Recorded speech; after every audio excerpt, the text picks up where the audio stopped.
Hey guys, how are you SLL? Welcome back to my channel. Today we will see what if Naruto hates his godparents.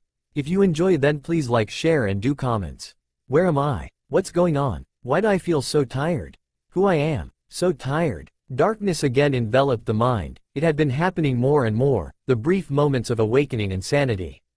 But the moments were beginning to lasting longer each time. Flashes would enter the mind, memories, a castle on fire. A village taking a small girl in, a blonde-haired man with loving eyes, and pain. Pain was always the last memory before the darkness returned. An unknown amount of time passed in the darkness. No feelings, no emotions, no memories, just darkness. And as her eyes opened she saw around her tubes leading to machines. There were only a few of them and the tubes seemed connected to her. She breathed slowly as the memories came again. The room was dark. It looked as if it was rarely attended and the lights were dimmed. She tried to move her arms but they barely managed the motion before dropping back to rest beside her. She couldn't complete a thought. Her mind was a torrent of unknown and confusion. A haze seemed to be covering her thoughts. She lay there a few minutes, waiting for the darkness to again envelope her. Her eyes dimmed and then brightened with each breath, the darkness slowly receding but leaving her with no idea of who she was or where she was. Slowly her hand moved to remove the tubes in her arm. It was slightly painful but she let out a sigh of relief as she felt the needles leave her body. She tried to rise but found herself too weak to do so. She merely managed to move her head from side to side. The room she was in was a small cell. Each side was concrete blocks with white paint over them. It was a small room with little more than enough space for her cot, the machines around her, and enough room for a single person to move around comfortably. The door to the room looked unlocked and the outside hallway was dark. Trying again she managed to raise her head, her mind swimming in confusion at the movement after being in darkness for so long. Her arms were beginning to regain feeling and she ran her fingers down her legs. She could feel her legs and her fingers on the smooth skin. She let out a small sigh of contentment at the touch and the returning of feeling in her body. Slowly she began to move herself again, each time managing to move a little more. Her body felt enormously heavy and stubbornly refused to move at her command. She had to slowly move each part of her body as feeling returned until she finally managed to move herself into a sitting position and surveyed herself. Her hair was long and hung in a dirty, tangled mess. Her body was covered only by a hospital gown but appeared uninjured. The haze in her mind was beginning to finally clear and her mind began with questions again. Who am I? Where am I? What am I? I must escape. The final thought crossed her mind as she tried to stand from her cot only to find her legs had trouble supporting her. Her legs simply didn't have the strength to maintain her body and collapsed underneath her. She fell back to the cot. The cot was made of a single sheet of wood with a small pad for its only comfort and as she fell she felt her body strike the wood underneath. She tried again using her hands on the machines next to her to support her. She took deep breaths as she tried to walk forward, pushing herself toward the door. One step, a second step, slowly her legs began to remember their function. Her legs trembled and burned in retaliation to their use after so long a sleep. She made it to the door but was still struggling to remain standing. She stopped and began to take deep breaths. She had only gone but a few steps and already her legs were protesting that much use. Shaking her head she forced herself to calm down. She tried the doorknob and found it unlocked. The hallway before her was silent and darkened with a light coat of dirt. The sides of the hallway were made of compacted dirt and the ceiling concrete giving mute testimony that there were more levels above her. The floor beneath her was made of the same concrete. It was hard and rough under her bare feet. She took a deep breath and placed a hand on the wall beside her for support, leaning heavily as she began to walk down the hallway. Occasionally she would pass doors but she ignored them, lost in her thoughts. She had no idea how long had passed but flashes came to her mind, memories surfacing after so long. She saw a place and people, they had red hair and green eyes, they were laughing and smiling. Then she saw a castle in the mountains on fire, people dead and dying, a hand holding hers leading her away from it. She stared in horror at the destruction around her and looked at the man holding her hand. He smiled at her and squeezed, his brown eyes trying to give her comfort. It was in a flash that she saw the giant gates to a great village. It was gigantic, larger than anything she had ever seen before. She was told she'd be safe there and to be careful with her knowledge of who she was and where she came from. The man with the brown eyes handed her safety over to an older man. He had lines on his face but smiled gently at her, and he radiated strength and confidence and was obviously still in his prime. The lights in the hallway began to brighten, bringing her back to the here and now. Her eyes hurt slightly at the brightened lights, but thankfully it wasn't much and her eyes began to adjust. There was still no sound, but brighter lights meant this place was more used than the one she came from. She slowed and took a moment to catch her breath. She hadn't realized how tired her body was from simply walking. After a few minutes to catch her breath, she continued on, her eyes wandering over the different doors and paths she could take. But she continued down this corridor. It seemed to be the main one that the others connected to, and her body simply wanted to continue in a straight line. It was easier. Finally she came to crossroads. The corridor she followed branched off going right or left, but no indication of which one was the exit. Without knowing it, her hands felt the walls, as if on their own accord, and noticed one side was smoother than the other, and her feet felt for the slight wear on the floor, which indicated that one path was more traversed. And so she chose to go right and follow the instincts of her body. As she followed the hallway, her memories surfaced again. She saw herself in a classroom. She was writing something. She saw a young blonde boy near her who laughed with her and talked to her. Then an older version of the boy became superimposed and she saw the love in his eyes. The image seemed to recede and she saw they were standing on the balcony of a tower, and a sense of safety surrounded her in the memory. Again she was brought back to reality as her nose caught a new scent. She had no way to understand how much time had passed, but her body was beginning to hunger. But when she caught a breath of air, it was different. Her nose was used to the cold, stale air around, but this was different. It was fresh air from above. She looked for the source and saw a doorway she had passed and moved backward and sniffed again, and again she smelled fresh air coming from the door. She opened it to find a stairway leading up and down. The stairway had a few lights, but it wasn't much more than the previous hallway, and the stairs were made from the same concrete as the hallway. She stood in the hallway for a few minutes, allowing herself time to rest before continuing on. Her brow was beaded with sweat and her body was cramping up from the short walk to the stairs. Following her nose, she began to take the stairs upward, moving slow as her legs began to burn from the exertion.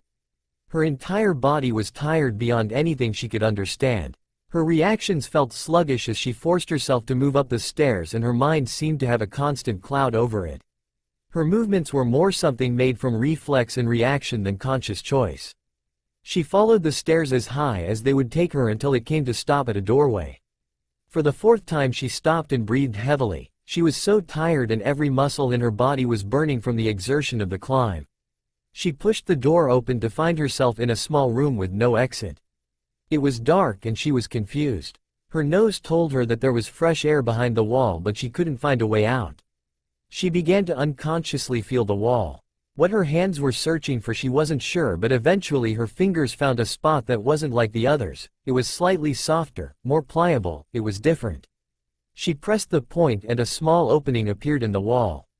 She went through the opening and found herself in a supply closet filled with cleaners, brooms, and various other cleaning supplies. Her eyes widened slightly in surprise. She listened and heard voices in the hallway before her. She froze, and instinct alone told her to move, and through hardwired reflex she flattened herself against the wall next to the door so not as to be discovered. As the voices passed she breathed slightly easier. She opened the door slightly and saw the light beaming through the crack was brighter than anything she was used to. Her eyes immediately felt pain as if someone had pierced them with a burning nail. She brought her hand up to protect her eyes and silently closed the door. It took her eyes a few minutes before they returned their normal sight to her. She knew she couldn't remain. Her instincts were screaming to keep moving, that staying in that closet would lead to capture. She took several deep breaths and opened the door.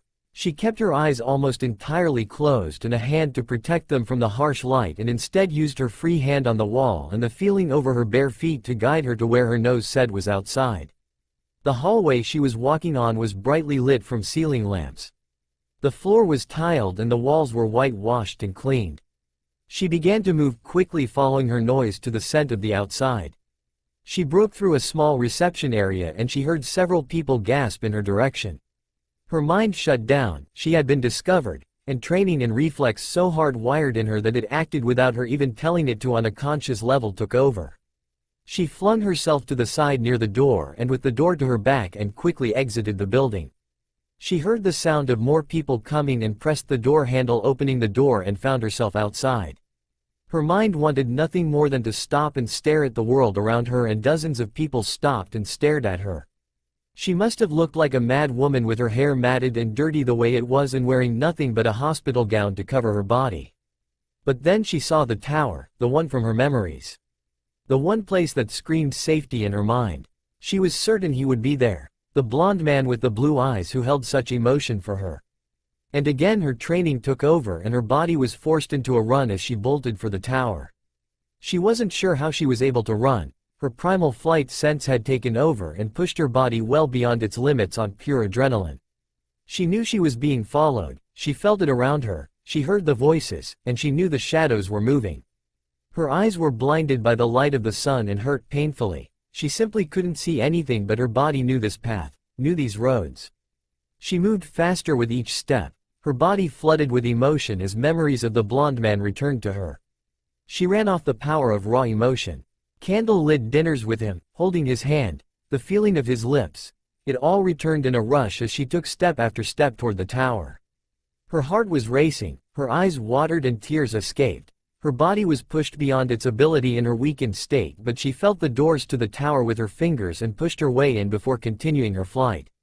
Adrenaline pumped through her system as she ran through the corridors. She heard voices shouting to stop her as her mad rush she made it to a reception area. Her eyes were able to see fuzzy shapes and she could just make out the doors before her. Then hands were around her, they were pulling her back from the doors. And she screamed with all the pain and remorse and terror in her body, the one word that came to her as she struggled against the hands pulling her back from the doors: Minato. Suddenly everyone stopped, they were silent at the cry. They stared at the woman who had fallen to her knees before them. She sobbed on her knees, tears streaming down her dirty face. They watched her as pain struck their own hearts at the sight, and all they could hear saying as she began to crawl toward the door was, "Minato," over and over between her sobs as she tried to reach out to the office of the Hokage of the village hidden in the leaves. The doors opened as a frantic Hiruzen Sarutobi emerged. The old man wore the white Hokage robes outlined in red. His hat had been left inside next to his pipe on his desk. He had heard the woman scream the name of his predecessor, something he had never expected in the last 10 years. In a rush had opened the door to find a crying young woman crawling toward his office. She looked up at him, her eyes barely able to make out his shape and the tears streaming down her dirt-covered face. He stopped and gasped at her. Her hair, it was clean, would be a deep red and long. Her eyes were emerald green and her skin pale from lack of light.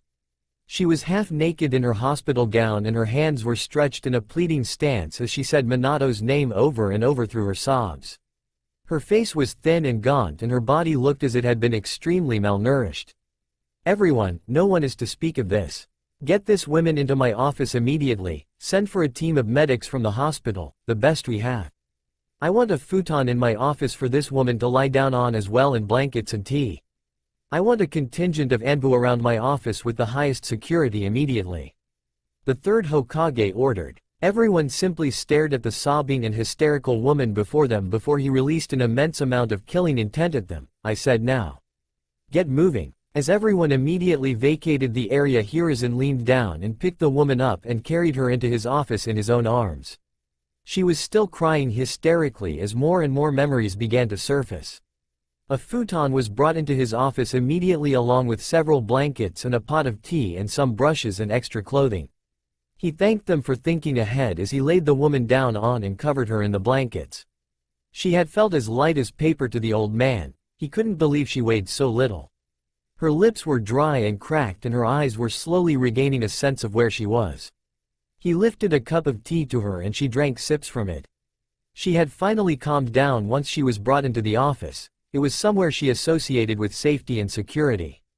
She had tried to lift a cup of tea herself but failed. Her bolt to the tower had simply taken everything her body had left and it was shutting down on her. Her muscles were giving out from exhaustion now and the Hokage helped her lay back against the pillows gently. She felt safe here and she knew the old man would keep her safe in this place. She began to relax more and more as her body demanded rest of her. Her mind and body wrapped themselves in the safety of this place. She knew it was safe from anything. She also knew the man before her. He was older, but she knew he was the same one who had welcomed her to the village in her memories. The team of medics arrived within minutes and began to examine. They gave her a sedative which allowed her to promptly fall asleep on the futon. The team went to work and their hands glowed green as they checked her vitals and healed any possible damage from her run to the tower. They took blood samples and had them sent to the lab. It was late in the evening when they finished their examination and gave their reports. Her entire body is atrophied, like we see in long-term coma patients. Her mind seems to be intact, but we have found traces of drugs in her blood which we use to induce medical comas in patients who have been seriously injured and required time and rest to recover.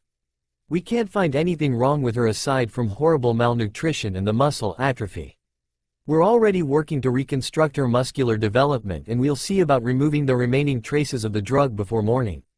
Even with our work on her muscular system, she'll need several months of fitness training and good dieting to regain the bulk of her lost weight and muscle tissue. But we should be able to reconstruct it enough to where she won't have to stay in the hospital. The drug is probably messing with her mind and memories. For someone to be placed into a medically induced coma like this for so long to allow these symptoms to come about are just horrible. Lord Hokage, it would explain the way she acted when she got here. She probably had some memory of this tower being safe and came to it for protection. Thank you, continue your work. I will be remaining here with the woman until she wakes up. You and your team are not to mention this to anyone, understand? Hiruzen told them. With a nod and a bow, the medic returned to his work as Hiruzen sat and watched. He wouldn't let them out of sight at all. The Hokage lost himself to his thoughts as he watched the medic's work on the woman before him. He was deeply concerned by what this meant. Kushina Uzumaki, Minato's wife and lover. We thought she was dead these past 10 years. She simply disappeared and hasn't been heard from since that day, and now here she is. Whatever it means, it is going to be a lot of paperwork, the Hokage thought to himself. It was early morning when the woman awoke again. She found it easier to move and she was laying comfortably on the futon. She raised her head and looked around and saw the old man before her. Her memories were still groggy from the after effects of the drugs used to keep her in the coma, but she knew to whom she was speaking. Lord Third Hokage, what are you doing here? I thought Minato would be here. Her voice was merely a whisper as it escaped her lips. It's all right, Kushina, I'll have some tea brought in immediately, just rest a moment. I want you to tell me everything you can remember and I'll fill in the gaps as best I can. And just call me Hiruzen for now, alright? The third Hokage spoke gently to the woman before him, knowing she was still confused and probably didn't have all of her memories back yet. The tea arrived. It was a special blend from the Hokage's own garden and had a very good calming effect on people. He handed a cup to Kushina, who took several sips and thanked the Hokage. Now why don't we start from the beginning? Tell me everything, your name, where you're from, and please start from the beginning. This room has been secured from intrusion and I have a contingent of Anbu outside guarding us. I also have a silencing jutsu placed around us so no one can hear our conversation. You're safe here, Kushina, I promise. He smiled gently at her and she nodded. Kushina nodded. My name is Kushina Uzumaki Namikaze. Well, most people know me as Kushina Uzumaki. I was born in the Whirlpool country, which was destroyed and absorbed into the Land of Fire. I came here when I was young, 7 years old, brought by my bodyguard. I was the only survivor of the royal line, but I chose to remain here and go to the academy and become a kunoichi of the Leaf Village. The memories had come back with more clarity when she had awoken, and she was now sitting on the futon with the blankets wrapped tightly around her as she held the cup of tea in her hands, taking sips every so often. I fought for the village in the Great Shinobi War and earned the nickname the Crimson Death. I also met Minato Namikaze, the fourth Hokage, while at the academy, who helped me through the academy and was my best friend and later my husband. I remember our wedding. It was a quiet wedding with only a few friends, and I remember, her eyes suddenly shot open. Her body froze as the final pieces fell into place and she dropped the cup of tea as she grabbed Hiruzen's robes and pulled her to her face. Naruto. My god, where is Naruto? Is he okay? What's happened to him? Where is Minato? He did it, didn't he? He sealed the beast in our son and he's gone. That's why you're here and he isn't. Where is Naruto? I have to find him. Kushina began to rise only to be held back by Hiruzen as he pulled her back to the futon and placed his arm around her in a hug. He was much stronger than she remembered, or she was much weaker. It was then that Kushina realized how thin she felt as she had tried to rise and brought her hands to her face and saw how thin her arms and body were. She felt her hair and realized how dirty she was. But none of this mattered, the only thing on her mind was Naruto. She had to get to Naruto and make sure he was safe. A lot has happened, Kushina. Please calm down, take some deep breaths, I'll explain everything. Naruto is safe and well, I assure you. Please just give me a moment to collect my thoughts and I'll bring you up to speed. Hiruzen spoke in a clamming voice as he held the woman in check by him. He knew she was still terribly weak from her ordeal and would need time to recover, but he also knew they needed information on where she had been all these years. Kushina took several deep breaths as the Hokage handed her another cup of tea. He took a moment to allow her to breathe and gather herself for what he had to say. Minato did seal the Kyuubi no Yoko within Naruto that night he was born. That was 10 years ago, Kushina. We thought you were dead. And you're right, that's why Minato isn't here, but I assure you that Naruto is safe and healthy. He is 10 years old, and if I don't miss my guess he'll grow up to look almost exactly like Minato did. We'll go see him very soon. I know you don't like it, but we need to figure a few things out before we leave here. Kushina, where have you been? We thought you were dead and now you suddenly appear, what happened? The momentum of the words struck Kushina Uzumaki as if a mountain had been dropped on her. 10 years of her life was gone. 10 years with her son. And Minato was gone as well. She felt the weight of those words press down on her as she struggled to remember that night so many years ago. It had been storming outside, they knew the Kyuubi was approaching and Minato didn't have much time. I had just given birth and Minato was there. He smiled and we were so happy. Even though we knew what was coming, we wanted to be a family if just for a moment. Then the Anbu arrived, they told him the Kyuubi was nearby and he was needed. He smiled at me and kissed me cheek, telling me that he was glad to know Naruto wouldn't grow up alone. Then a squad of Anbu arrived shortly after that and I was told they were moving me to a more secure location, something about protecting the roots of the village. I thought it was a term of endearment for their Hokage and his family, but as soon as we were outside the hospital I was rendered unconscious. Then the next thing I knew I was in some kind of cell and strapped down to a table and they were taking blood samples and I heard these voices talking about the Kyuubi container's mother, and wondering if I was a random choice or someone special for my blood. They didn't seem to know I was Minato's wife. As she talked her memories returned sharper and she recalled the voice, and the face of the man who had imprisoned her. I remember. Yes, one of the voices is Danzo. That son of a bitch. He did this to me with his root. I'll kill him for this. Kushina screamed as her very essence burned with hatred for the man who had stolen 10 years of her life, 10 years away from her son. And she again tried to rise as her rage took over her as her memories returned from that night. No, Kushina, I'll handle Danzo, he won't escape justice for this. I promise. From what the medic nins could find, they must have determined nothing special about you and simply put you into a medically induced coma. Also, if you were out of the way he would have a much easier chance of taking Naruto as his own and turning the boy into a weapon. If I would guess, Danzo probably thought he might be able to use you later as a bargaining chip against Naruto if he ever became like his father, but didn't want to leave you alive or awake knowing your reputation, Hiruzen said to calm the raging woman. Right now, the most important thing is to get you healthy and return you to your son. I know it's going to be hard for you, but I think you need to understand what he's gone through for the past 10 years. I know Minato hoped he would treat it as a hero, but as the Hokage was about to begin his story, Kushina interrupted. Minato always put too much faith in the village. I knew our son would be treated badly, but I thought I would be there to be with him and hold him and comfort him. I figured if I was there he would be safe from harm and the village would accept him a normal boy a lot easier. I take it that didn't happen? Her voice was filled with rage at being denied her son for so long, missing so many times she could be with him, to push him on the swing, so many birthdays she had missed, and her eyes had tears streaming down them as she felt a wave of regret pass over her. I'm afraid not. Most of the people couldn't tell the difference between the container and the monster contained within. I'm sorry, Kushina. I wanted to do more for him, but I passed a law which made it illegal to discuss the Kyuubi no Yoko or its confinement or to harm the boy under pain of death, and I have carried out that sentence many times to protect him. Many stores refuse to sell to him, or they charge him higher prices, and the parents told their children to stay away from him.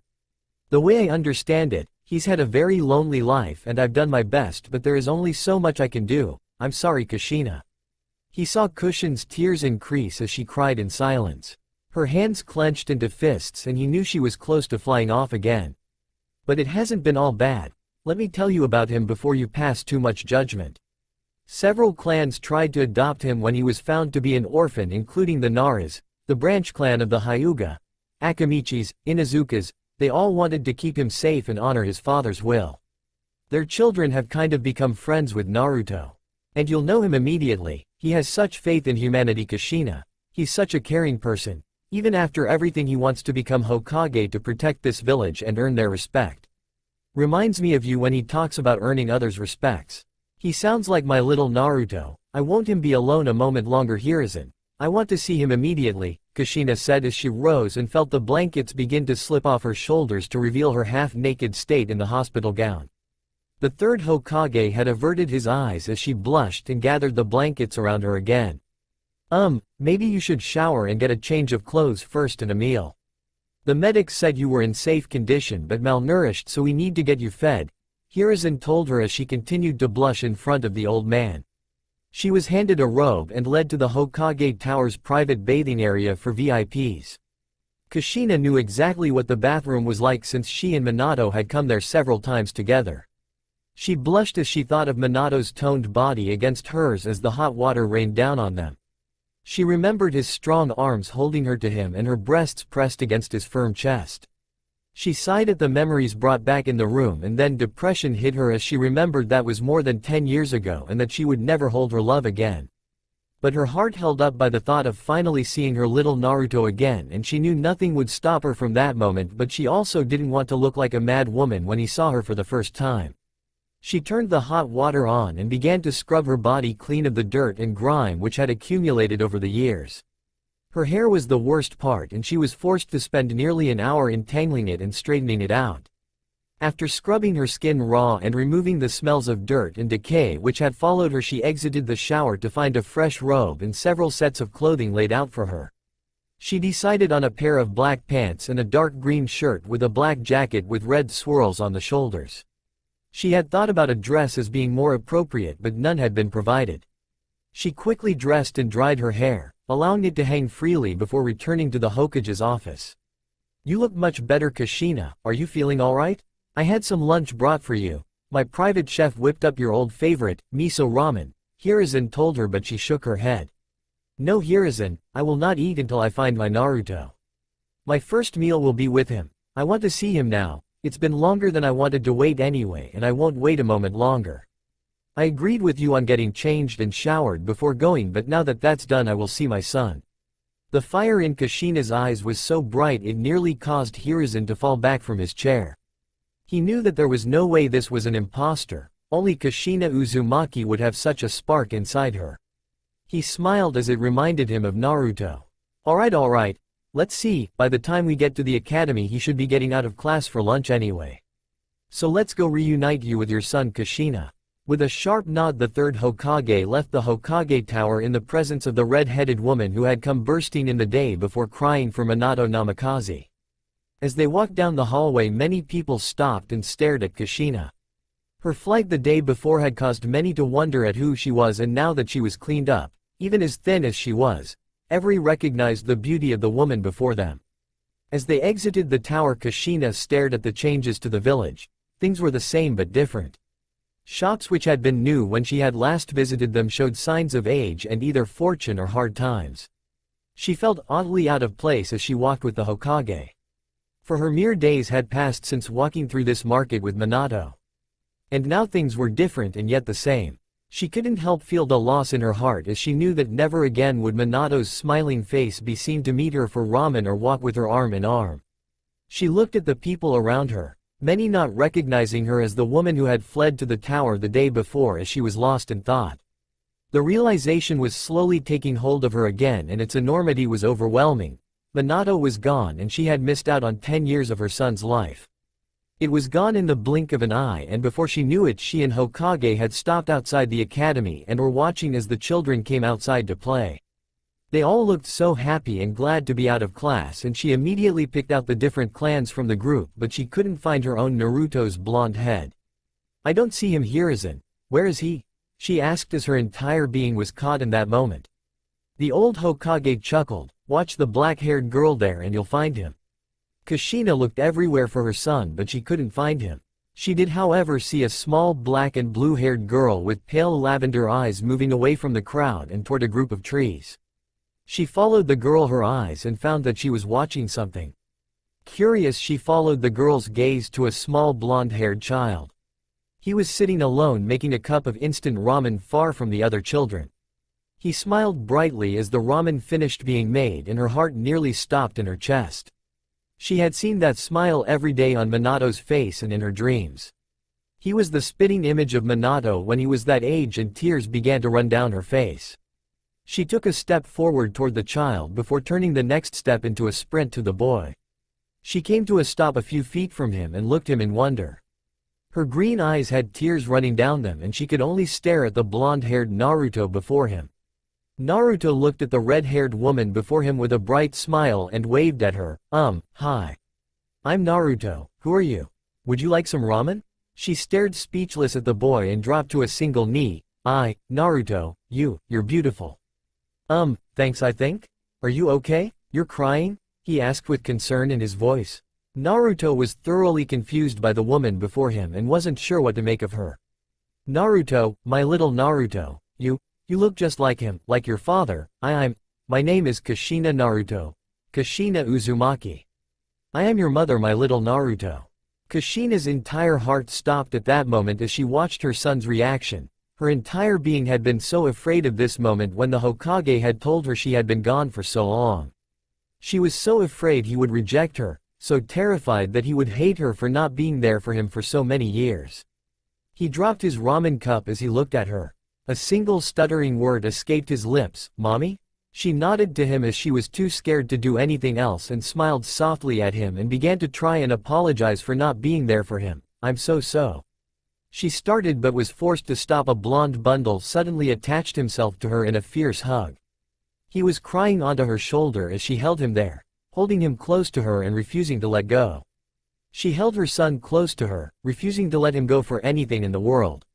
"Mommy, I knew you'd come back for me. I knew it," he said as he cried on her shoulder as the dream he had held for so many years finally came true. The third Hokage smiled. It was one of the few times in his entire life he felt like he had managed to do something truly and entirely good. And as he watched on her, noticed the small black and blue-haired girl had a smile on her face and tears coming down her face. "Welcome back, Kushina. I get the feeling you and Naruto are going to cause a lot of trouble in the future, aren't you?" "Hey," the Hokage thought to himself.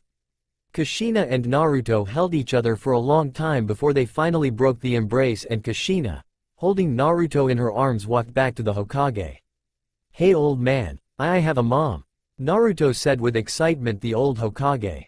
The Hokage chuckled at the boy. "I see that. I'm glad she was able to come back to you, Naruto. Now why don't the three of us go and get some lunch together? It'll be your mother's first meal in a long time."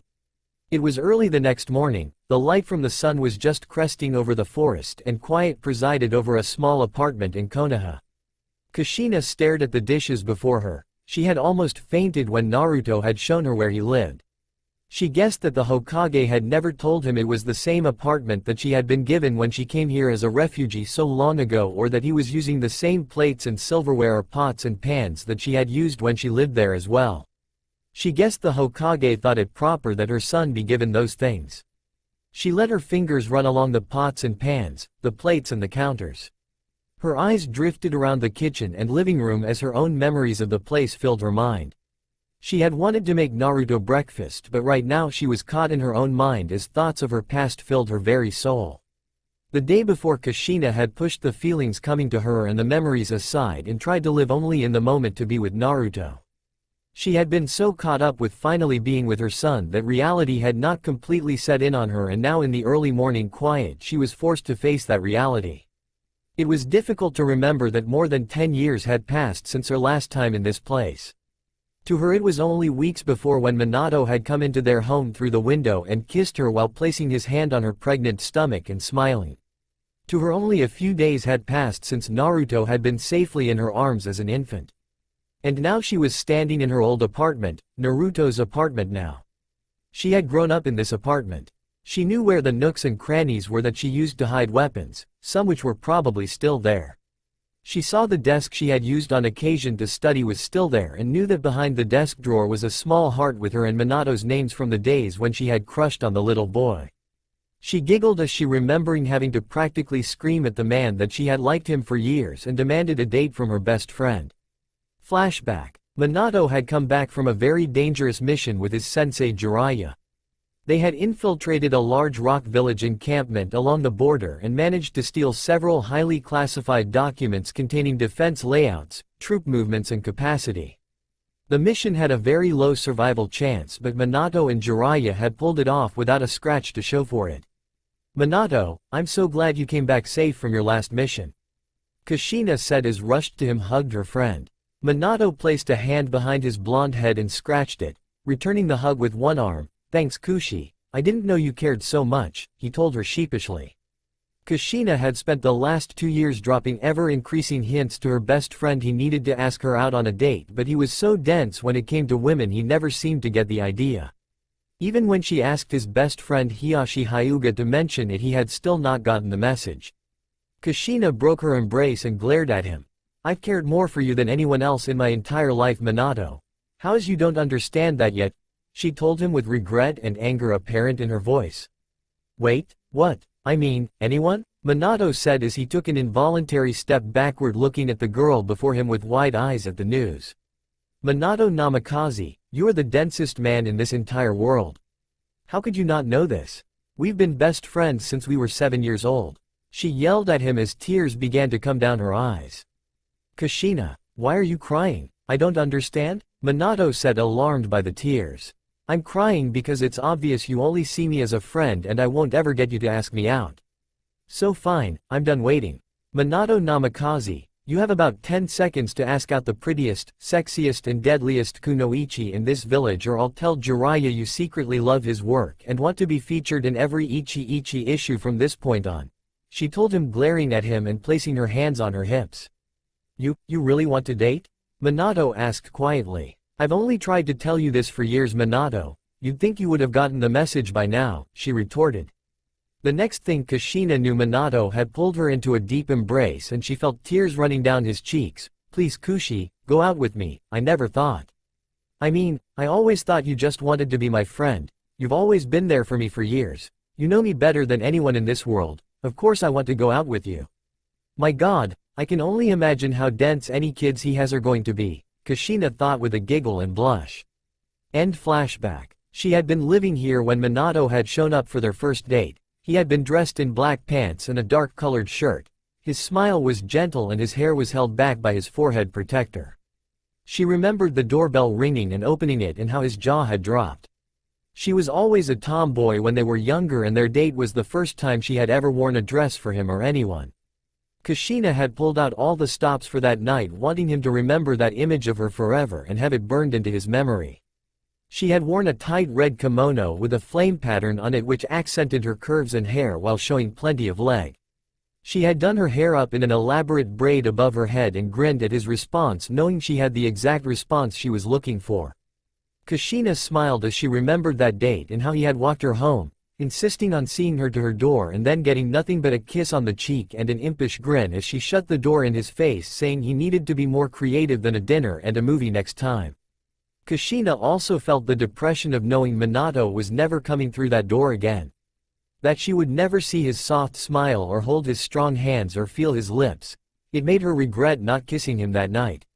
She had no idea how precious such things would be later in their lives or the sacrifices they would have to make. But she also knew she would not let her Naruto make the same mistakes when he found someone, or more likely when she found him, as thoughts of a dark-haired girl hiding behind a tree made her smile. Finally Kushina brought herself back to the kitchen and began to push her mind back to the present, where she began to pick up the pots and pans and turned the stove on. She had cooked for years on this stove and knew just what Naruto would like: breakfast ramen. Her secret recipe involving bacon, eggs, and ramen noodles all soaked in fried rice and a sauce made from the ramen liquid. Memories returned as Kushina thought about how she had looked so forward to cooking breakfast for her family.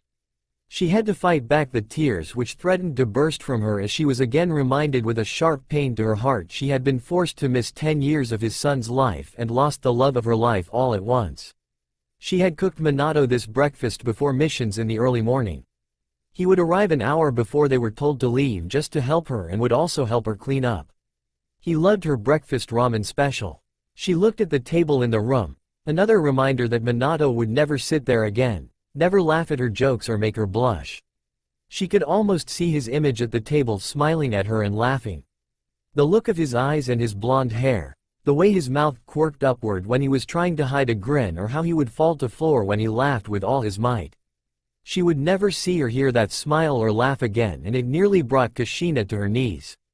But as Kushina brought the eggs and ramen to cook her ears caught the sound of Naruto's soft snores from the other room. The sound steadied her, she knew she would have to deal with the loss of her husband and 10 years of her life, and the person who had stolen with them would pay dearly for it, but for the moment Naruto needed her in the here and now and that was where she would be. She remembered the day before when they had taken him to Ichiraku Ramen and had her first meal with her son. Flashback. The Hokage and Kushina walked up to Ichiraku Ramen with Naruto in her arms. She had refused to set the boy down to walk on his own and had carried him the entire way even though the Hokage could see the strain on her face and cautioned her not to overdo it. Kushina, you need to be more careful.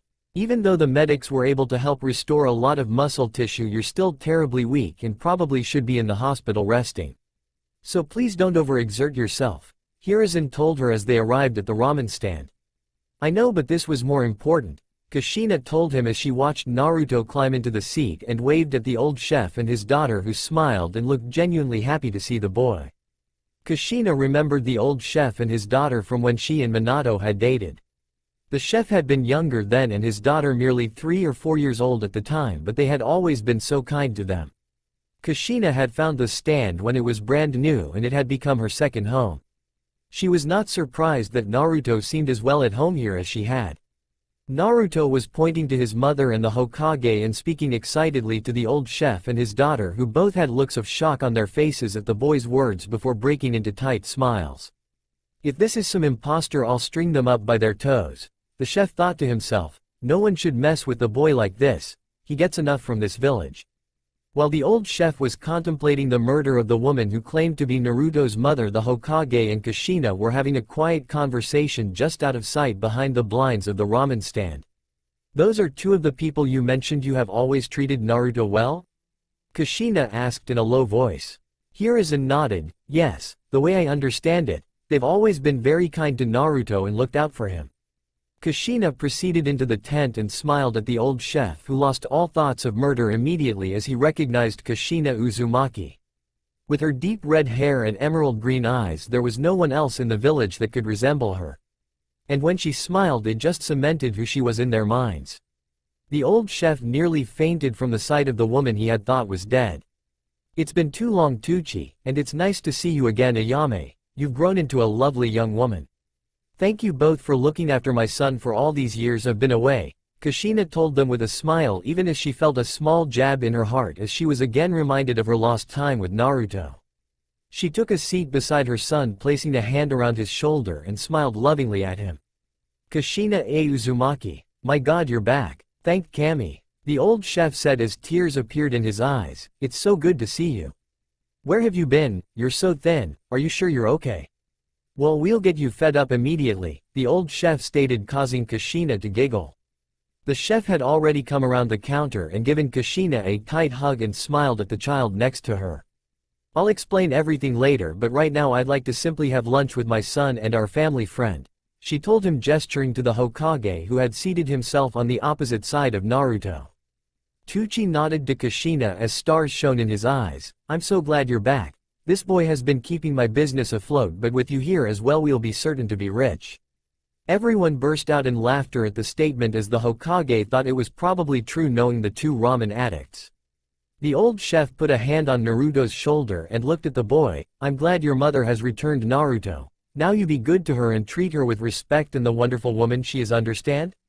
Naruto looked at the chef with a serious face. Of course, it's the best gift in my entire life and I won't even want her to leave, so I'm going to be very good. The old chef smiled at the boy as he returned to his kitchen and immediately went to work providing the best ramen they could cook and even gave it all on the house. Naruto had proven he had inherited her love for ramen and she had smiled as the boy downed nearly 6 bowls without stopping. End flashback. Kushina smiled as she remembered the day before and that evening as well. She and Naruto had walked along the streets with him holding her hand and he had told her about the things he liked and smiled so brightly at her. The Hokage had insisted she be checked again by the medics before allowing her to return home and had escorted her there himself and made sure that she was given clearance to leave before returning to his office. Secretly, he also had assigned a specific Anbu to watch over the family now that Kushina had returned. He knew that no one would ever harm the two as long as Kakashi Hatake was watching over them and that Kakashi would give his life to protect them now that he knew who Naruto was thanks to Kushina's return. Flashback. Kakashi arrived as instructed by the Hokage and bowed to the old man. It was late but he didn't sleep much anymore. The toll of losing his sensei on top of everyone else in his life had taken much out of the man, and even after 10 years he still had trouble sleeping through the night. Some people said he had lost his heart with the loss of the people precious to him. "Ah, Kakashi, good to see you. I have a special assignment for you," the old man told the Anbu before him.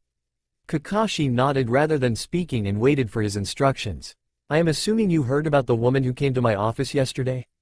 When Kakashi nodded, the Hokage continued, "I am assigning you to protect her and her son. This is considered a class mission and will be your full-time job from now on." Kakashi stood stunned for a moment before finally speaking, "Lord Hokage, no offense intended, but who could possibly garner such protection and such a high-ranking mission? The woman was your sensei's wife, Kushina Uzumaki. We thought her dead for many years before she suddenly arrived yesterday. Most people didn't recognize her because of her condition. I have already sent several Anbu teams to attend to the matter as soon as she arrived and I realized who she was. Those responsible for her captivity will be brought to the most painful death imaginable. Her son is Naruto Uzumaki, as you probably already guessed. I am assigning this mission to you because of your outstanding record. You may use any means possible to protect them and may make contact with the family if you wish. Kakashi, you know that once word gets out, and it will if I know Kushina, your sensei's old enemies will be after Naruto and Kushina with a vengeance, not to mention the individual who held Kushina for so long. Until Kushina has completely recovered and Naruto is old enough and trained enough to take care of himself, your job will be to act as a bodyguard for the family." Kakashi was stunned for a moment and couldn't move as he felt his heart beat several times. He had not known his heart was capable of still beating like that after all this time.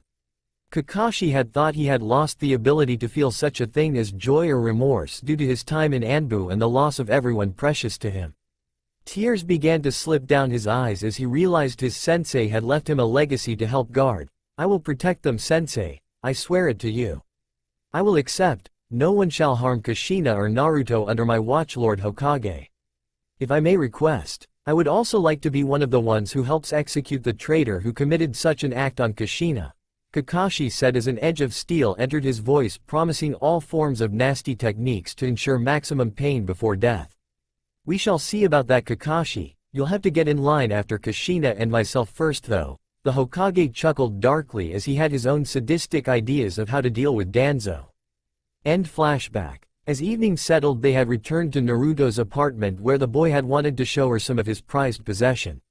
While it did not surprise her that the apartment was a complete mess, she was shocked to find that Naruto's few prized possessions consisted of a small blue blanket, the one he was wrapped in at the hospital the night he was born, a small stuffed toad which looked heavily worn but cared for, and a pair of goggles he said were from a secret admirer who would sometimes leave encouraging notes. Kushina wondered at the secret admirer but had an idea of who it might be as she remembered the small black and blue-haired girl who had been watching her son. It was obvious that at least one person in his class had cared for him, even if she was unable to say so because of her shyness. "I'm going to have to ask the Hokage about her later," Kushina thought to herself. "I won't let my son act like his father and waste years they could be together if the girl loves him." Kushina had surveyed the apartment and noticed that, while a mess, It looked to be in decent shape, but she didn't understand why he only seemed to have ramen in his cupboard and some rice. Although he had some eggs and bacon in his refrigerator as well as a gallon of old milk.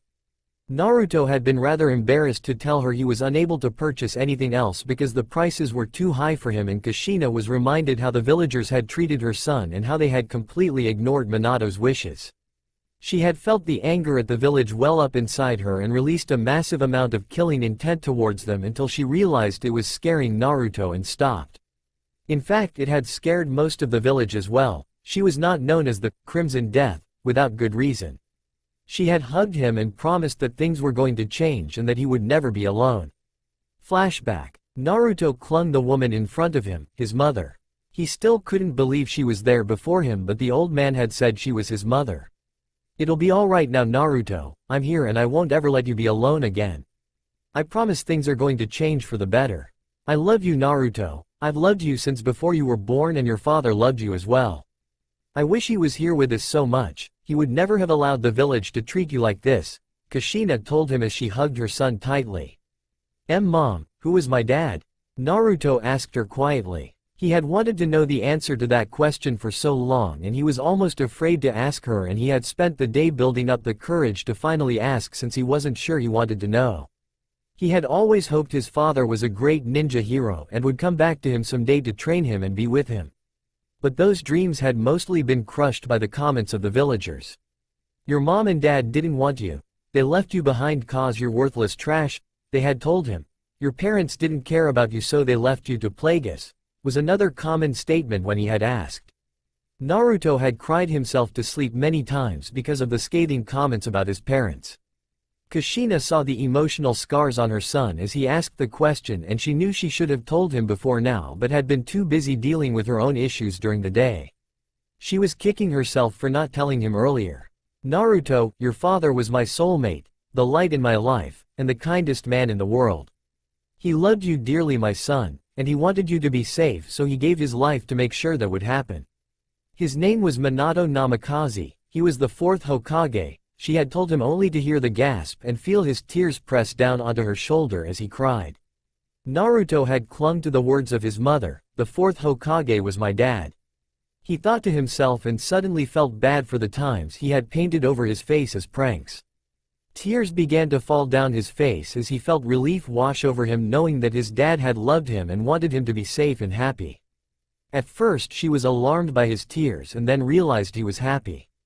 She never thought about how hard it must have been to not know who his parents were or if they even cared for him. She could only imagine the comments the villagers had said to her son about his father and her. The third had told her he had suppressed the information to keep Naruto safe. She had agreed with the decision but was glad she could tell him the truth and finally let him know who he was. End flashback. Naruto had fallen asleep shortly after that and she had carried him to bed. She had fallen asleep soon after that herself, with Naruto still clinging to her. She had woken this morning before dawn and quietly slipped out of bed to cook breakfast. With the Hokage's permission, Naruto was going to miss a week of school since the pair needed some time together. She heard the door open from Naruto's room as he came out. She had practically drooled at how cute he was when she saw him in his hippo pajamas. She smiled at him brightly with her entire heart in her gaze. Good morning, my precious boy. How did you sleep? She asked him as she made the final preparations with the meal. Naruto's eyes widened at her and he started to cry, tears streaming down his face as he responded, "You're really here, it wasn't a dream." Naruto had awoken expecting to see his empty kitchen again. He had thought finding his mother was just another dream. A good dream, but a dream, and when he saw her standing before him he simply broke down at the joy flooding his entire being. She's real. She didn't leave me. She's here, he thought to himself. And with that he launched himself to her, and she was only barely able to move in time to catch him as he hugged her tightly. She was so shocked it took her a moment to realize he must have thought the day before was a dream, and he had probably had that same dream many times before. She was saddened for a moment at the reminder again that she had 10 years of her life with him taken away. I will kill you myself for this, Danzo, slowly filleted over an extra-large skillet, she thought to herself as she comforted her son. No honey, it wasn't a dream, I'm here to stay and I love you dearly and I won't ever leave you again, she told him in a soothing tone as he held her tightly as if afraid if he let her go she might disappear. Finally he let her go long enough to sit at the table where she brought 2 plates loaded with her special breakfast ramen. Naruto stared at the meal before him, the steam rising from the hot meal of fried rice, ramen noodles, eggs, and bacon all mixed together, and he started to cry again as he looked at the plate.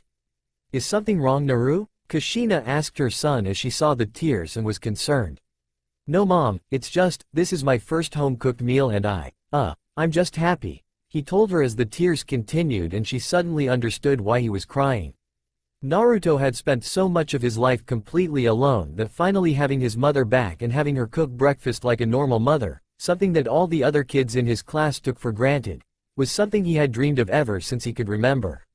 She smiled and a few tears came down her cheeks as well and moved closer to him and put an arm around her son and kissed his head. "Well, you better eat it before it gets cold, don't you think, Naru?" she told him. Naruto suddenly got a terrified look on his face that he was letting the first breakfast his mother had ever cooked get cold. She was so worried he wouldn't like her cooking and was watching him as his mouth surrounded the fork and he swallowed the food. Every fiber of her being was focused on this one moment. Please let him like it. Please let him like it. Kushina thought to herself as nervous butterflies found themselves in her stomach. Suddenly Naruto's face split in the biggest smile he had ever had before. "It's the best breakfast I've ever tasted, Mom. Thank you," he told her and began to dig in. Kushina could only smile at her son as relief flooded her. He liked her cooking. Her son liked her cooking. She couldn't contain the happiness as she smiled brightly as she watched him dig into his food. "Minato, he is so much like you with that smile that reminds me of the sun itself, but he has my terrible table manners," Kushina thought to herself with a giggle as she began to eat her own meal. As breakfast wound down, Kushina told him he would not be going to the academy for the rest of the week and Naruto jumped in the air with a fist and, "Yay." Kushina chuckled and shook her head. "The reason you're not going to the academy is because we have to take care of a few family things, Naru. We need to move into our family home, deal with the resurrection of our clan, and I need to spend some time training with you as well." Naruto looked like he had been given every Christmas gift imaginable for the next century by the smile on his face. "We have a family home? And a clan? And I get to train with you, Mom? Yeah. Are we going to be called Namakazes now?" he said. He jumped up and down in his seat in excitement. Kushina laughed at his antics. "Well, it's not quite as easy as that. I'm still very weak after everything that has happened and I need to get my strength back. And while the Uzumaki clan was very powerful back in the Whirlpool country, it has since been destroyed when the Whirlpool country was annexed. Your father's clan was well known and respected here in the village. We were waiting for you to be born before making our marriage official and for me to take his last name with the war finally ending. We both agreed that your father's enemies might try and attack me while I was pregnant. But I don't see any reason for us not to take his last name. I think your father would want us to. We won't hide ourselves anymore, Minato. Everyone will know who your son is and that I was the woman who finally caught the yellow flash," she thought to herself. Kakashi watched the entire scene from the window and smiled under his mask. He had been watching the pair since late last night and had slept outside their home even. It was Kushina all right. He would never forget that energetic and brash redhead that his sensei had gone to go over. He was curious about the boy. "Naruto Uzumaki Namikaze, huh? I wonder if you'll take after your dad," he thought to himself. While Kakashi contemplated the boy and his mother, he followed them as they made their way to the Hokage Tower quietly out of sight. He hadn't made his presence known yet and was unsure whether he should or not.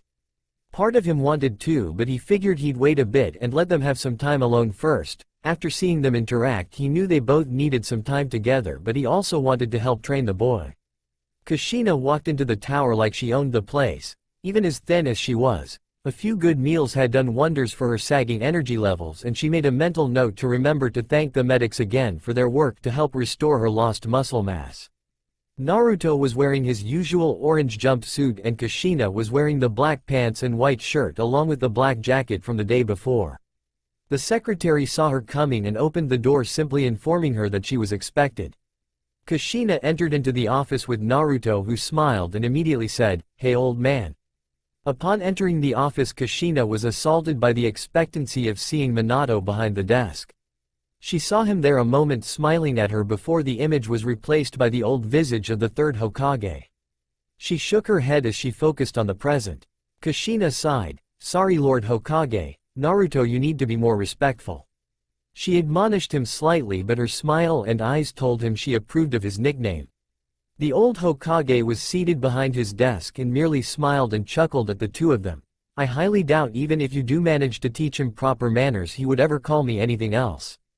After all, he is your and Minato's son. You're probably right, Kushina told him with a grin. Before Kushina could say anything, the old man took out several scrolls with what looked to have blood seals on them to Kushina. She raised an eyebrow and he smiled again. I knew you'd be coming by, so I took the liberty of gathering the scrolls with everything Minato left you and Naruto. Naruto was to receive them on his 16th birthday, but since you're back I knew you'd want them.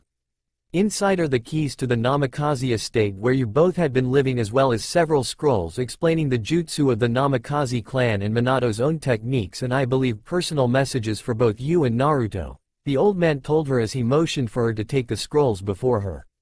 Kushina, please be careful. I know you want to get back into training in good shape quickly, but don't overdo things like you did when you were younger. Your body needs rest and time to regain its strength, the old Hokage reminded her as she took the scrolls and placed them into a bag she had brought. Before Kushina could respond, Naruto jumped in. I'll make sure she stays safe, old man. I won't lose her now that I finally found her. Believe it, he told him, and both mother and Hokage smiled at the boy. Lord Hokage, I intend to take my husband's name for both myself and my son now that I've returned. I don't want us hiding anymore, she told him with the same fiery challenge which she always seemed to have about her. The Hokage sighed. I figured you would do something like that. I'd rather you didn't until you were stronger and Naruto was a bit older though, but then I doubt that would change your mind, would it? Kushina shook her head. She was adamant. No more hiding who we are, old man. I want this village to know who we are and to make them regret the way they've treated my family and Minato's wishes. We gave everything for this village and they have returned our good faith with anger and mistreatment.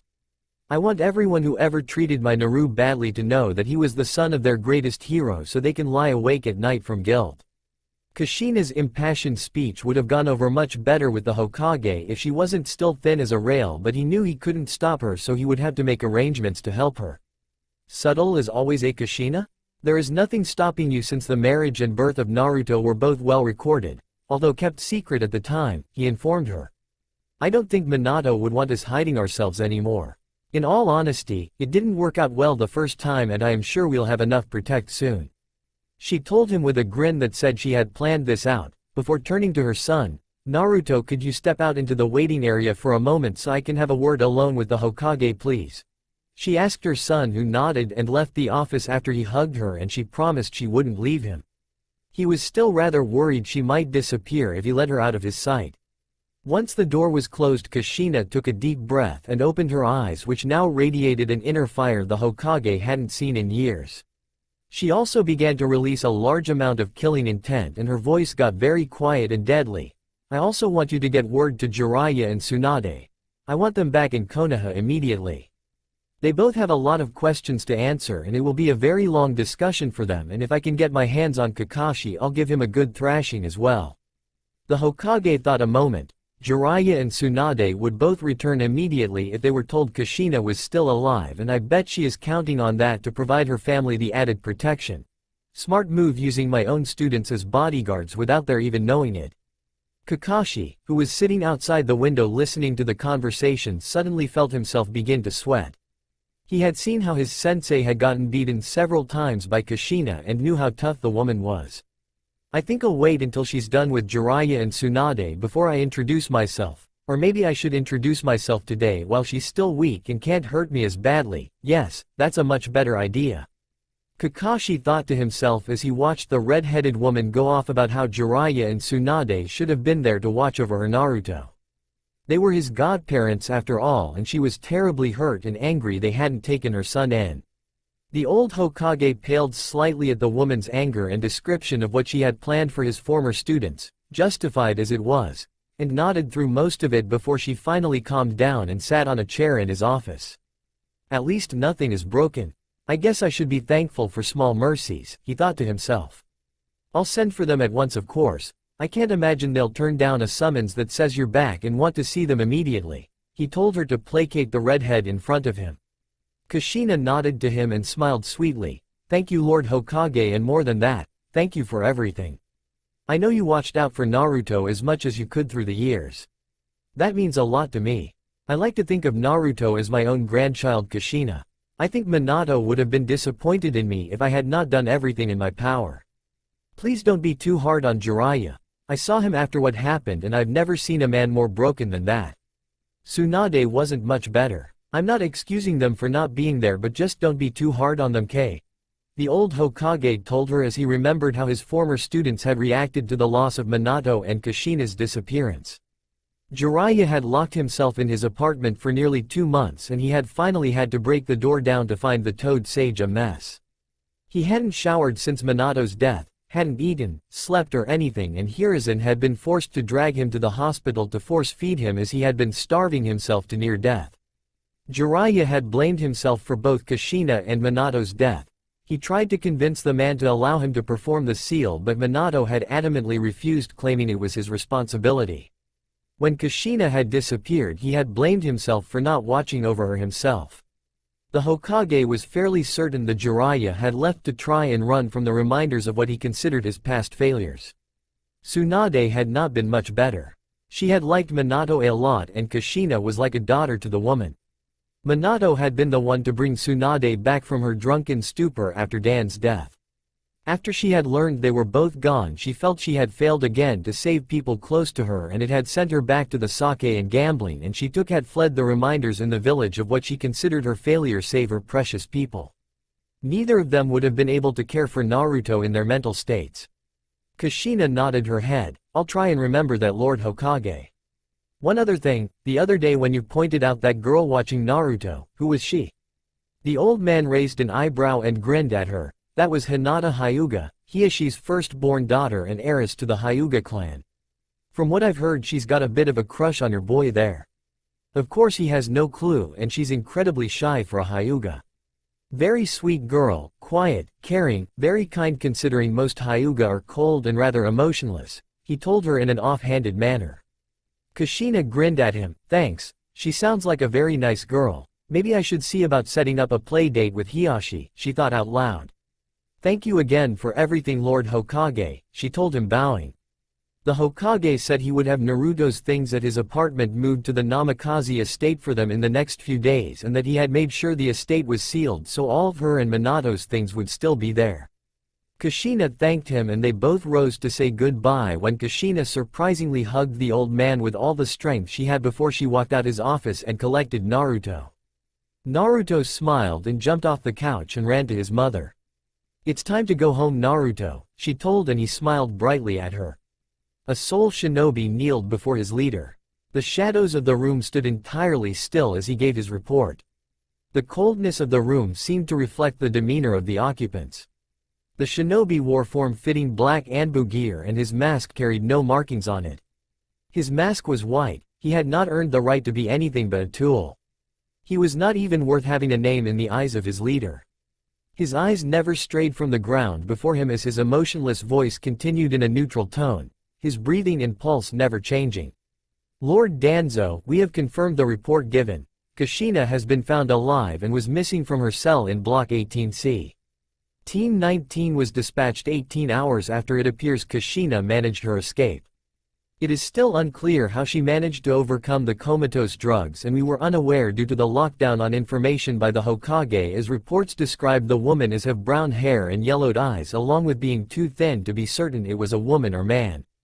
Once it was confirmed it was Kushina Uzumaki, Team 19 was dispatched to obtain information and, if possible, reacquire the target, but she is now well guarded. I apologize for the delay in obtaining this information, Lord Danzo. The target was well guarded and we were only recently able to get close enough to confirm her identity. Danzo's face remained unchanged. His body never moved and it seemed he did not even blink at the news. Nothing fazed Danzo. His heart and soul seemed to be made of stone and ice seemed to flow through his veins. His mind began to move swiftly at the thought of the implications involved in Kushina's escape. Destroy the entrance and perform sweeps through the entire base. I want an advance team sent to Route Beta to prepare the location in the event our base here is compromised. Also bring down the block surrounding that entrance so even if they breach the entrance they won't find anything. Go. Hi. The ninja responded and vanished, leaving Danzo in the dark and now silent room. Present day. In a large casino many miles away. Tsunade Senju slammed her hands down on the table in front of her. Today wasn't going at all the way she had planned. She had been at the poker table for almost an hour and had already lost almost all her money. The slug princess of Konoha glared at the smirks on the other players and rolled up her sleeves before putting all of her remaining money on the table for one final hand before looking for store credit. The other players chuckled. The legendary sucker was living up to her reputation, so they decided to indulge her and added their own payouts to the pile. Shizune, Tsunade's loyal apprentice, frowned and sighed as the pig in her arms drooped visibly at her master's actions. Lady Tsunade, don't you think you should save some of that? Shizune asked her sensei. With a shrug Tsunade grinned, go big or go home. Or find more credit. A chill suddenly found its way down Tsunade's spine and an intense feeling of dread entered her mind. Something is coming and I'm not going to like it, she thought to herself. Shrugging off the feeling, she refocused her mind on the game as she suddenly found herself holding a full house. Haha. I win. Who's the sucker now? She screamed, pumping a fist into the air before suddenly stopping. Tsunade slowly turned and looked at her apprentice with a look of absolute dread. Shizune. Get the bags, we're leaving immediately. With a quick and understanding nod, Shizune left to comply immediately with her sensei's wishes as Tsunade rushed to cash out her winnings. At a large hot spring in the Earth Country. Hot springs are wonderful natural pockets of hot water which many villages have found useful for bathing and relaxing. The natural minerals were good for the skin and the steam provided a great release after a long day of hard work. Men and women alike would flock to the hot springs to simply soak and enjoy themselves as they felt their tired and sore muscles relax under the ministrations of the warm water. For one white-haired Sanin, though, they presented an alternative form of recreation. Jiraiya, the great toad sage, found himself amidst his favorite hobby sitting in a high tree near a well-filled hot spring. The hot spring was filled with over a dozen young women who had come to soak for the evening before returning home. Giggling like a schoolgirl, the toad sage was busy writing notes into his book as he took in the female shape before him. As he busily wrote, he was suddenly stopped as a powerful sneeze overtook him. A feeling of intense dread entered the man's senses and he frowned to himself. I haven't had a feeling like this since Orochimaru ran off, he thought to himself before realizing the sneeze had given away his position to the women he had been researching. In Konoha, Naruto made his way through the crowd of people before him. His hand was safely in the grip of his mother's and he couldn't help but continue to stare at her. Everything felt different now to the young boy. Something he couldn't place his finger on felt very right. As the pair made their way through the throng of people, Naruto couldn't help but notice the expressions on their faces. They seemed shocked at his mom, like they knew her but were surprised to see her, and several paled as if they were seeing a ghost of the past. When their gazes fell on him, they seemed too stunned at his presence at her side to even give their usual glares and curses. Some even looked to be slightly afraid of her. Kushina took the most direct route back to the small apartment to avoid as many people as possible. As Naruto entered the apartment, she dumped the scrolls on the table and swept him up in a hug with a smile.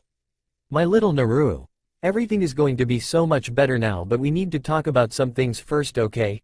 She told him in a serious tone as her green eyes locked onto his blue ones.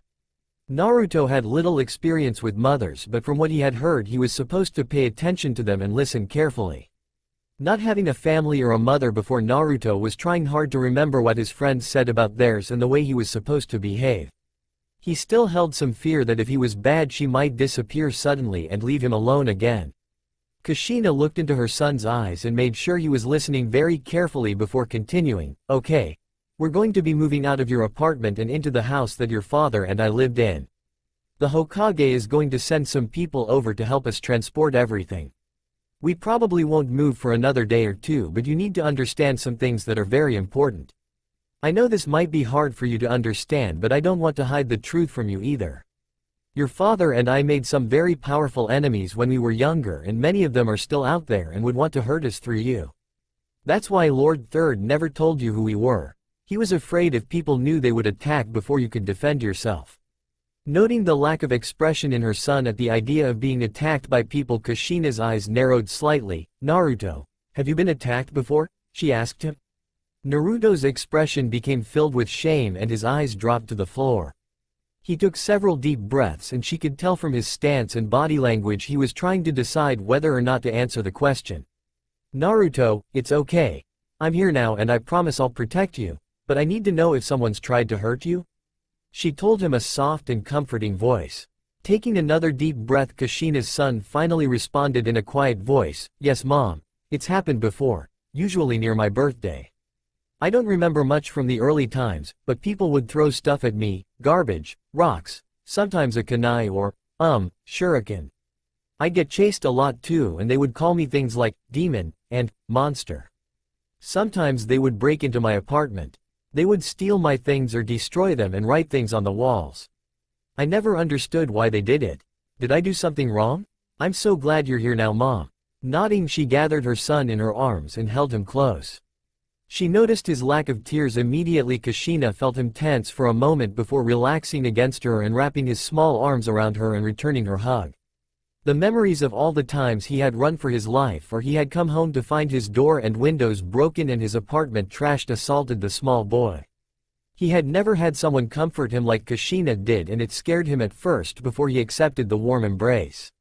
She then felt the warm tears fall from his eyes as he let down his guard and cried into her comforting embrace. "I can't believe what they've done to you, my son. Those bastards of a village will pay for this," Kushina thought to herself as she stoked the quiet embers of anger at the village inside her heart as she finally began to understand what her son had gone through.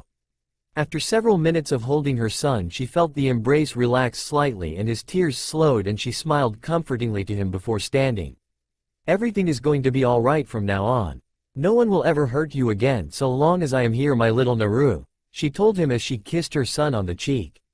Kushina then turned toward the open window in the kitchen and mentally sighed to herself. "Okay, Kakashi, you might as well come on inside since I know you're there," she said in a loud voice toward the window. Kakashi winced at the voice, wondering how she had known he was there. Sheepishly he raised himself up and waved to the woman and child. Hi Kushina, long time, it's good to see you." Kakashi didn't get any further as he felt a pan slam into his face and an angry mother standing before him. "I might still be too weak to give you a good thrashing, but trust me, you and I are going to have a very long talk very soon. Now get your rear inside here and use the door, damn it," she told him as she turned on her heel and returned in the room. Grimacing at the thought of the future conversation to come, Kakashi did as he was instructed and entered the small apartment through the doorway rather than the open window. As he entered, he was tossed a box. "Since you're here to protect us, you'll also be helping us move some of the more important things, so when I give you something you pack it, got it?" Kushina told the young silver-haired Jonin. Kushina, how did you know I was there and it was me? I was told you were still rather weak and would need a lot of rehabilitation before even considering resuming ninja duties?" Kakashi asked carefully, wondering how the woman had managed to sense him. "There is no one else the third would trust to watch over Naruto and I grew up loving the man who trained you, remember? I know all of your tricks, Kakashi, because Minato put all his heart into training you and I knew Minato's heart better than anyone. Naruto, this is Kakashi Hitaki. He was a pupil of your father," she told her son as an introduction. Naruto, for his part, had been staring at the strange man with wide eyes before breaking into a grin and waving, "Hi. It's nice to meet you finally. I know your voice though. It's the nice dog mask man that always looked out for me when people were mean to me," Naruto informed his mother, who stopped for a moment. "You looked out for my little Naruto, Kakashi?" she asked him. "Of course, Kushina. I couldn't live with myself if I hadn't done everything I could for him," Kakashi responded with a smile under his mask, very grateful that the boy had remembered his Anbu mask from the times he had intervened with him and many civilians within Konoha. Kakashi, in truth, had recognized his sensei's son early on. It was hard to miss the resemblance after all, and had gone out of way several times to stop beatings and intervene with civilian and shinobi alike to keep the boy safe through the years. Kakashi did find it slightly upsetting that Naruto was so starved for comfort that he had remembered his voice from the times he had told the populace to leave him alone. Sighing, Kushina nodded. "You have my thanks. We'll still talk later, but it might not be as bad for you this time around as it will be for those two old students of the thirds," she told him with a deep edge to her voice, giving no question to what she had in mind for the two Sannin. The packing proceeding quickly for Naruto, Kushina, and Kakashi, as Naruto didn't have much to begin with. The few items Naruto treasured were already in a small box under the hidden floorboard. They were nearly finished when several genin showed up to move all of the boxes for the family. "Good morning. May your flames of youth shine brightly," the Jonin in charge yelled as he knocked on the door to the apartment. Kushina's eyes shone brightly as Kakashi felt a shiver run down his spine at the voice. Naruto looked curiously at the newcomer who announced his way into his apartment so loudly. "Guy, it is so good to see you again. How have you been?" Kushina greeted the man with a hug despite his horrible jumpsuit and leg warmers. Naruto was not quite sure what to make of the tall man before him. He had black hair with a bowl cut and his eyebrows looked as if they might be alive and possibly try to eat him. He wore a horrible green spandex jumpsuit which clashed terribly with his orange leg warmers and green vest. But his mother seemed to know the man and liked him, so he figured he couldn't be that bad, despite his outward appearance. "Kushina, I was in the Hokage Tower moments ago when I overheard these genin were being assigned to help you move.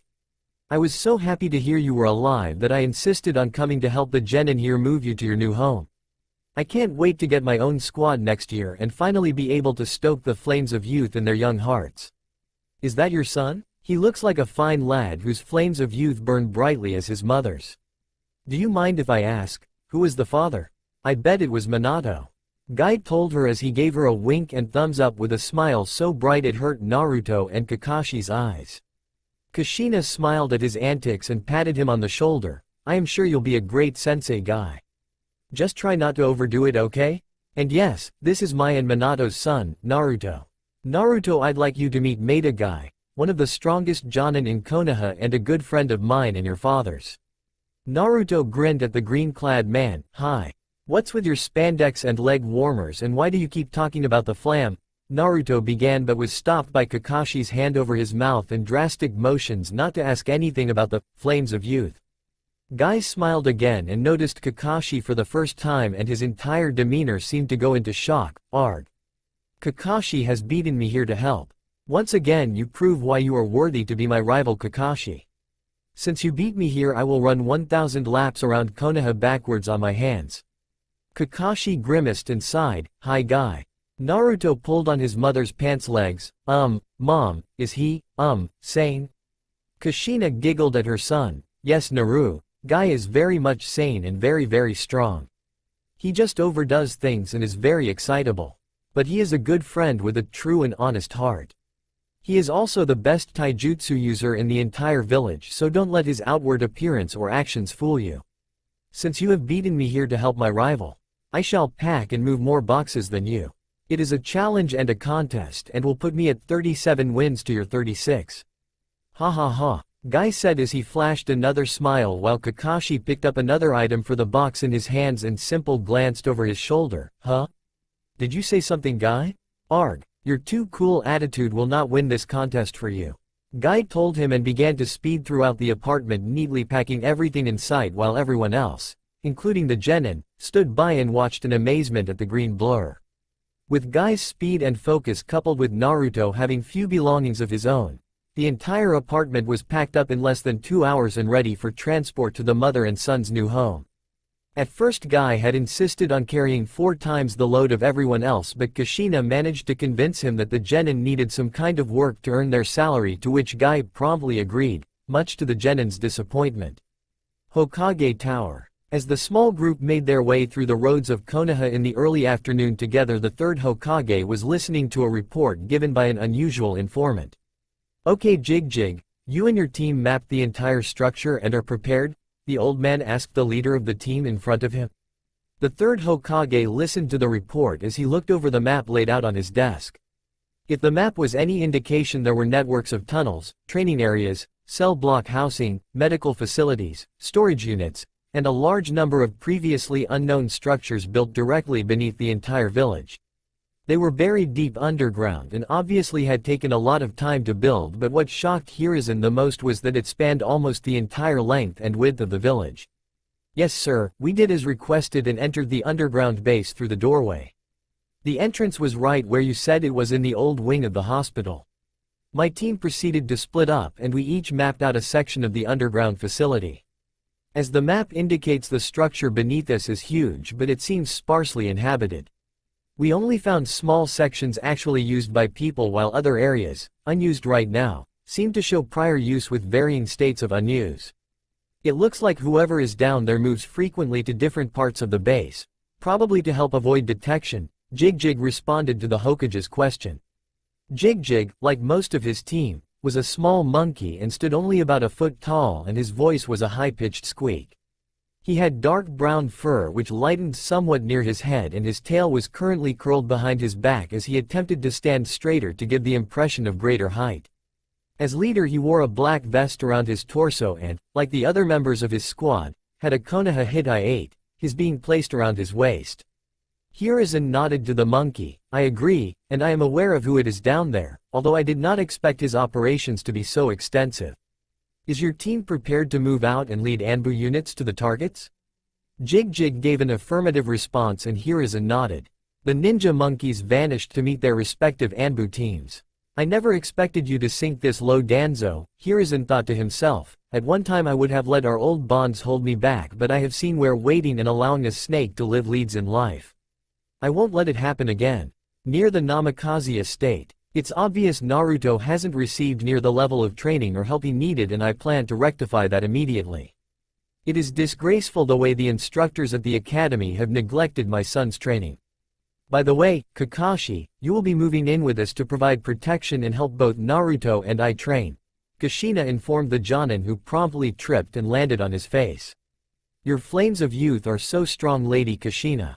I, Meta Guy, shall pledge myself to helping you obtain your goal and offer my services in training both you in your recovery and your son in his goal to become a great shinobi. Guy told her as he threw up the boxes, struck a pose with his thumb out, and then broke the pose in time to catch the boxes he had tossed into the air. Kushina thanked Guy as Kakashi recovered from his fall and looked at her sheepishly. Kushina, I do have my own apartment. Why don't I just come by when you need help? He told her, thinking of his precious Icha collection and not wanting to subject it to the risks of travel. It's only temporary. I already spoke to the Hokage about it and he agrees. Until I am back up to my full strength, we need someone we can trust to help us and protect us. Once word gets out about Naruto's heritage and who my husband was, his enemies will come for Naruto, and I simply want you there for the next few months or until I get those two good-for-nothing godparents back here.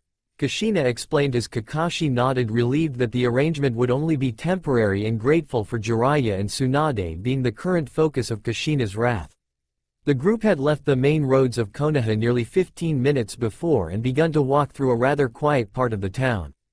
The houses seemed older here and were larger than the genin, and even the jonin were used too, but they stood oddly silent. Guy looked around in amazement. I don't ever remember this section of Konoha, and I've run through every inch of it on both my feet and my hands. Where are we? Kushina gave a small smile. There are two sections of the city which almost no one visits anymore. The first is the Senju district, which is locked and protected by special wood jutsus and only Tsunade can enter without fear. The second is the Namikaze district, which is where we are now. The Namikaze clan were geniuses with space and time jutsus, as seen by my husband's Hirishin technique.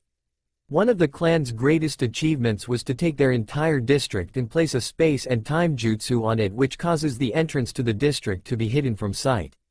The district is only accessible to those of Namikaze blood or those who have a special key like the one I am carrying right now.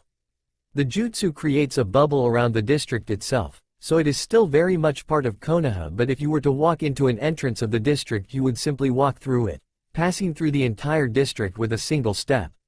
If you have a key or Namikaze blood, you would activate a market in the jutsu which would let you enter. Kakashi, Guy, Naruto and the genin looked on in wonder at the unknown district of Konoha. The Namikaze were considered masters of space, time, signless jutsus and some of the greatest seal masters in the world. The district was obviously very old and showed signs of being uninhabited for a long time. There were stores and houses everywhere, blacksmith shops, grocery stores, weapons stores, mail stations, police stations, even a family library and hospital.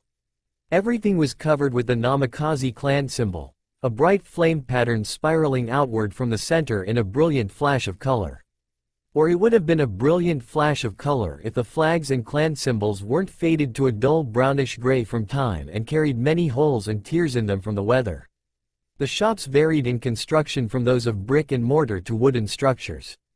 The houses ranged from small apartment complexes with little space to the larger, more ornate with columns and fields for yards. Yet they all showed the signs of the passage of time heavily. Several had collapsed roofs and carried dust which was inches thick. The houses were in better shape simply because they seemed to be constructed better than the shops. The library and hospital showed they had been carefully put away and sealed to avoid the damage of time. Kushina's eyes glazed over and again she saw Minato with every turn. His smiling, confident face telling her how they would have a large family and how the district would one day again be filled with smiling faces as their children and great-grandchildren brought life back to the Namikaze district. She had smiled and laughed at his enthusiasm. She missed that smile of his so much. She saw him standing there pointing to something and she began to walk toward him when Kakashi put a hand on her shoulder. "There are a lot of ghosts in this place, are you sure you want to stay here, Kushina?" Kakashi asked her quietly. Kushina shook her head to clear it as the vision of Minato again faded from her sights and righted her course toward the main Namikaze house. "It would be what Minato would want and we are safest here. It's sad, at one time this district was open to the entire village to see and visit, much like the Senju and Uchiha districts. Anyone could come and go as they pleased.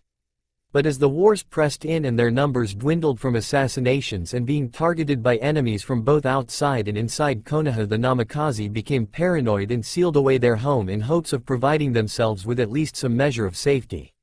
Sadly, it didn't stop them from nearly being wiped out during the Second Great War, leaving only a handful remaining, mostly elders and a few children. Eventually only Minato was left. Naruto had been in such awe at the sight of the district and listening to his mother that his mind simply couldn't process everything fast enough for him to also speak. He felt so excited to be somewhere that felt like home to him and with people who cared about him. The more they continued, the more Naruto felt like he was in a dream world. He had his own clan. His clan had a district. An entire district to themselves. He wanted to run everywhere and see everything, but he restrained himself next to his mother carrying the bags full of his clothes. "Mom, why did everyone hate the Namikaze so much?" Naruto asked her, wondering why his his clan would be hated so much.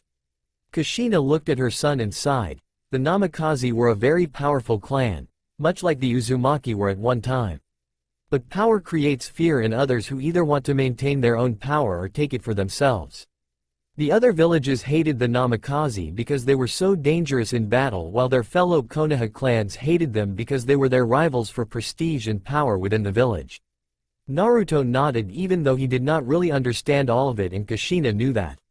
Politics was another subject she would have to teach her son. She sighed again at the thought of how far behind her son was in his education thanks to the academy professors. Another group of people she would have to add to her list to pay a visit with once she was fully recovered. It took the group another half an hour of walking before they entered the main compound of the Namikaze clan. Calling the structure a house simply wouldn't do it justice, it was a mansion. There were several acres of what were once kept fields and trees, and the house itself was 3 stories tall and obviously could fit 100 people easily. As the group looked at the structure, Kushina spoke up again. It was originally designed around the same concept as the Hyuga compound, where the family would live together, but over the years only the clan leader's family ever truly had stayed there, and the older sections have been demolished to save space. The Namikaze were never really conformists like the Hyuga, and the idea of every family living under one roof didn't work for them, so they gave up on it early after their move to the village. So they didn't expand the main compound house and eventually shrunk it some, she explained to them. As the group entered the grounds, they saw how badly overgrown it was from nearly 10 years of neglect. The trees had left enormous piles of leaves on the knee-high grass, and the flowers had long since been chalked by the weeds. Kushina was again assaulted by her memories of Minato and this place.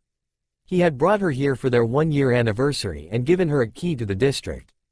She even now saw him standing by the flowers which had long since died, telling her his goal was to one day bring the jutsu surrounding the district down, to once again allow his clan to be one with Konoha rather than hidden.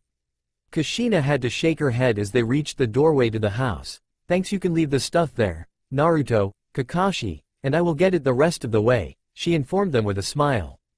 Guy nodded and the genin set down their packages and stood at ease while Kushina gave Guy a key to enter the compound for training each day with Naruto and herself in the morning and evenings. As Guy ran the genins back out toward the exit of the district, Kushina hugged her son and whispered to him, "Welcome home, Naruto." Danzo had always considered his route to be the elite of the elite, silent, emotionless killers who obeyed his every command without question. Only a few Root were even allowed to have names or personal symbols, and they were the oldest members of Root and proven themselves beyond any doubt of loyalty. All Root shinobi were trained from birth to be emotionless killers. They had no hearts, they had no emotions, and they had no doubts. Such things were considered weakness to Root, and it was their lack of this baggage that made them the elite. Danzo had always considered his old teammate weak and always believed he should have been made Hokage, not Hiruzen. Under his rule, Konoha would have ruled the other shinobi villages with an iron fist. They would have entered a golden age where the leaf would have crushed their opponents without mercy. But no, the Naidem Hokage had chosen Hiruzen to be his successor, and Danzo had been left with no choice but to found Root. And when Root had been officially shut down years ago for what many considered inhuman training methods, Danzo had secretly continued the organization. Danzo stood within the depths of his Root headquarters. It was the most secure location in the entire underground complex, and with him were his two more trusted bodyguards. Danzo had believed his Root to be the elite of the elite, that Hiruzen Sarutobi was weak, and that no one but he had the will to do what was necessary for Konoha. Danzo was wrong. Even now he heard the sounds of explosions as hundreds of Konoha Anbu were proceeding through his Root complex, killing his soldiers without regard. Anger crossed his features as he nodded to his bodyguards. Relay orders that all Root operatives are to fight to the last and to kill as many Konoha Anbu as possible. Tell the instructors to kill their students. And set off the bombs. I want the entire complex destroyed. Leave nothing for the Hokage to find.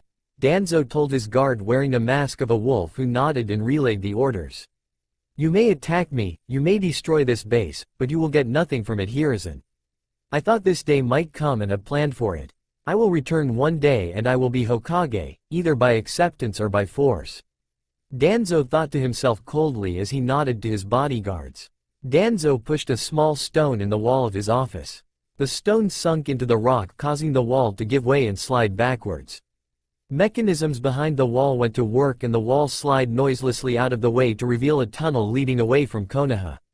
Once the three were through, the wall returned to its former position and paper bombs surrounding the tunnel around the wall exploded, destroying any indication of a tunnel behind the wall. Danzo did not look back, nor did he mourn the loss of his troops. They were tools, and this was merely a setback for the man. A major setback perhaps, but nothing more than a setback. He would not be stopped no matter the cost. 2 hours earlier, Jig and his squad had broken up to meet the Konoha Anbu they were to lead. He was with Squad 4, which consisted of nearly 24 Anbu or 8 squads. There were nearly 300 Anbu involved in total, and each was to take out a specific section of the complex. Jig had informed them of the bombs laid within the structure meant to bring the entire complex down should they not move quickly enough, but that was not his concern. Okay, it's time, blow the door and move out. Squad 4's leader called out. She wore a mask and standard Anbu gear, with the only distinguishing feature being her long purple hair. The squad set off the small paper bombs which opened the doorway to the underground lair of Root and entered. They moved swiftly and silently, having planned out what target each squad would take in advance. 3 squads took off down a corridor to the right where there was little light to secure that section's power generator. Another 3 squads moved to a corridor on the left to hit an information center. The remaining 2 squads moved toward a cell block where trainees were being kept. They met light resistance at first. The only ones to respond were the guards who had been stationed at the children's cell block, and they went down quickly before they realized they were under attack. The main Root forces had been initially called to deal with. The other groups moved toward the more vital nerves points of the Root complex. Okay, secure the children and prepare them for transport. We need to make this quick before they realize several squads have broken off to recover the children.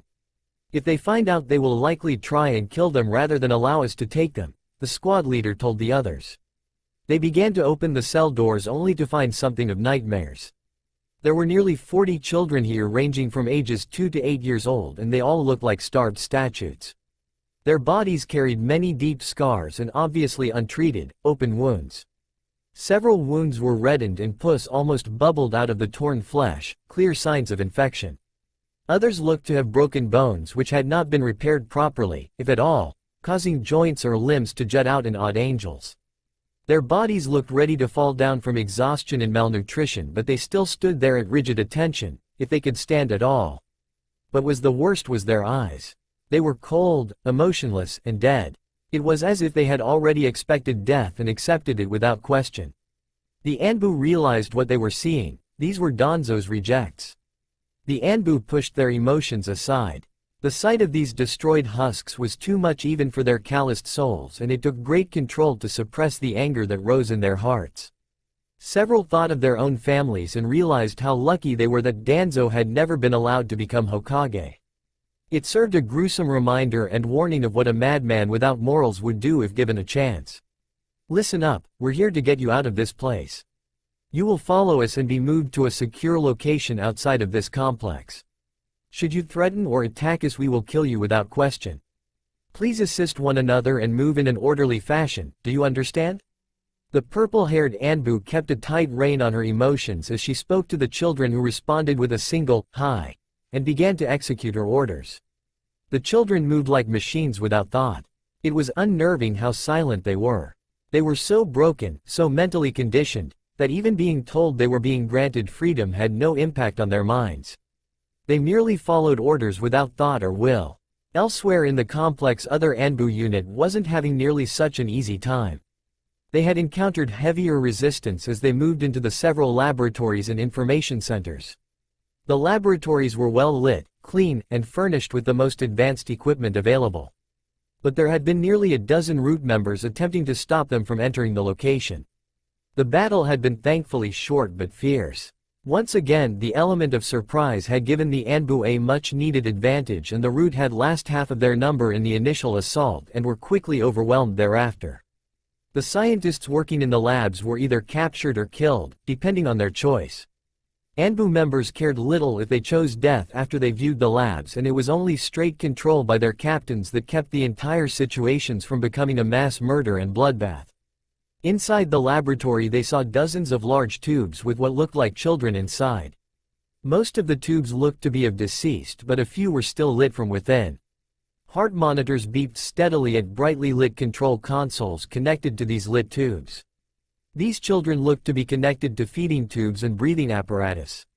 They were thankfully silent and didn't move, but that was almost eerier than if they had begged for release from their prisons. They immediately began downloads of all the files in the system to be taken back to Intel headquarters. The things inside the tubes were monstrous creations of science. Many had extra eyes or limbs. Some had more than one head or gills or carried scales or tails. Looking at the dead creatures made even the ANBU's skin crawl, and they focused on their work to leave the place as quickly as possible. The green solution in which the bodies were kept added an eerie glow to the lab, which was otherwise very clean and smelled of antiseptic. It was like walking into a modern lab inside the research and development department, but one with no morals or qualms of human or child safety. The same scene was repeated throughout the entire complex as 100 Anbu squads entered from 10 different locations around the village and attacked the Root complex. Root lacked the numbers to hold against a foe with their forces spread so thin. And with the element of surprise on their side, the Anbu units quickly decimated the initial Root forces. In short order, Root began to retreat to protect the heart of their base when the orders finally came to hold their positions and die to the last. And die the Root members did. By this time only the heart of the complex had been taken, and it was too late to set off the final dead switch to bring down the complex. Several squads had located and cut the lines which would send the signal to the bombs in the other areas of the complex within the first 5 minutes of the initial assault. Root had never expected such a quick or deadly assault from the Konoha Anbu. Within 3 hours the entire fight was over and the remaining Root forces had been wiped out, but Danzo had escaped. Hokage Tower 3 hours 30 minutes after Root assault.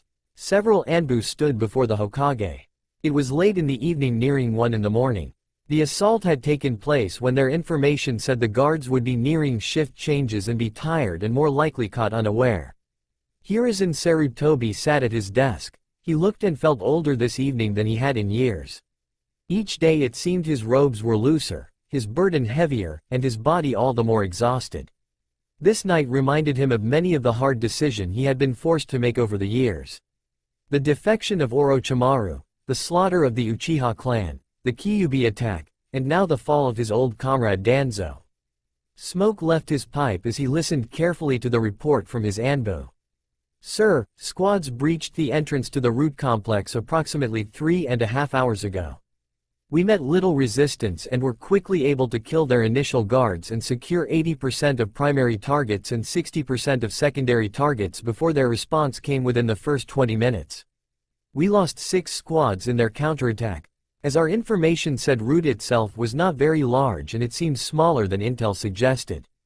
With their initial numbers already decreased from our first assault, their remaining forces lacked the strength to repel us and were pushed back to the heart of their complex. They fought to the death there and only a few were captured. Most performed a suicide jutsu before we could take them, and those in custody are being kept unconscious until we can stop them from doing the same. Danzo was not among the dead. We believe he took a portion of root forces and fled. We were able to recover 243 children ages ranging from 2 to 12 years and secured all medical data and information. Intel is currently working to decode the data now, and the remaining Anbu forces are dismantling their systems as we speak. Once everything is clear, we will bring down the complex one section at a time in a safe manner as ordered, but it will take some time." The Hokage before them nodded. "I want a full report on my desk by morning and make sure those children are kept safe and under secure watch. We don't know what Danzo may have done to them, so until they have a full medical evaluation including a psychological exam by Inoichi, I don't want them unguarded." "Hi," his Anbu responded before disappearing. "I didn't expect you to go down easily, Danzo, but to think you were scalping the orphanages for children for your sadistic experiments is unthinkable," Hiruzen thought to himself as he rose to leave for his own home. Several days later, on a road heading in the opposite direction of Konoha, Tsunade Senju, Slug Princess and Sanin suddenly found herself staring at a small dark-haired monkey wearing a fez. The monkey removed his fez and bowed to the blonde woman before speaking. "Tsunade Senju? Wow, you sure haven't changed much. I have a message for you from your sensei," the chimp told her as he tossed a small scroll to the woman. With a short bow, the chimp vanished in a puff of smoke. Tsunade held the scroll a moment, debating on whether to open the scroll or not before sighing in resignation. Whatever her sensei had that was so important as to send one of his summons to find her must be important. Biting her thumb, she swiped a little blood on the seal to open the message. What she read made her drop the scroll in shock. Shizune managed to catch her mentor before she fell to the ground as her legs gave out underneath her and dragged her to the shade of a nearby tree. "Tsunade, ma'am, what's wrong? What did the message say?" Shizune asked with concern evident in her voice. Tsunade shook her head and took several deep breaths before responding, "Shizune, we have to go back to Konoha." Shizune nearly fell over in shock. She never thought Tsunade would say those words. Wondering what could possibly be so important to as to draw her mentor back to her home village, Shizune picked up the small scroll. "Tsunade, I hope this message reaches you soon, and I will be short and to the point. You must return to Konoha immediately. Kushina Uzumaki has suddenly reappeared. She has asked you to return immediately to aid in her physical recovery. I will explain everything when I see you." Hiruzen Sarutobi. "Kushina Uzumaki? I thought she died in childbirth along with her son?" Shizune asked as Tsunade recovered enough to rise to her feet. "I thought she did as well," Tsunade told her before shaking her head. "And what is this about needing help for a physical recovery? We need to make best time back to Konoha. I need to find out what is going on. Kushina was a dear friend. I thought both she and Minato died that night along with their son." Shizune nodded to her mentor and turned her head back down the road they had just come from, and sighing in resignation before following Tsunade, who had taken off at full speed back toward the place she had moments ago been fleeing from. A day later in Sanagakure, a small chimp wearing a green fez ran through the streets of the village looking for his target. The white-haired Sanin Jiraiya had been last said to be traveling towards Suna to meet a contact but had not been heard from since. The chimp sighed again as he tried to find his target in the huge village and again wished he hadn't lost the game of rock, paper, scissors to go after Tsunade instead. The chimp had already visited the local bars and casinos and even stopped for a peek into the brothel but had not seen Jiraiya any place. Suna was a large village, almost the same size as Konoha, but it was built completely differently. Unlike Konoha, which in many cases seemed like a mixed match of different districts and clan compounds, Suna was much more uniform. The entire village was built within a large valley caught between two mountain mesas. It made for a very defensible position with only one main entrance in and out of the village visible to outsiders. The structures within were built mostly from sandstone reinforced with chakra and a special mortar paste they had created to strengthen the structures. The entire village was built around the idea of defense, so every roof contained flat roofs with small aqueduct systems built into them to collect rainwater and store it within the city's reservoir. If one were to look at the builds closely, they would also notice they tended to rise higher and higher ever so slightly as they neared the cage tower in the center of the village. This was to give the home shinobi the advantage in height in battle should they be pushed back within the village.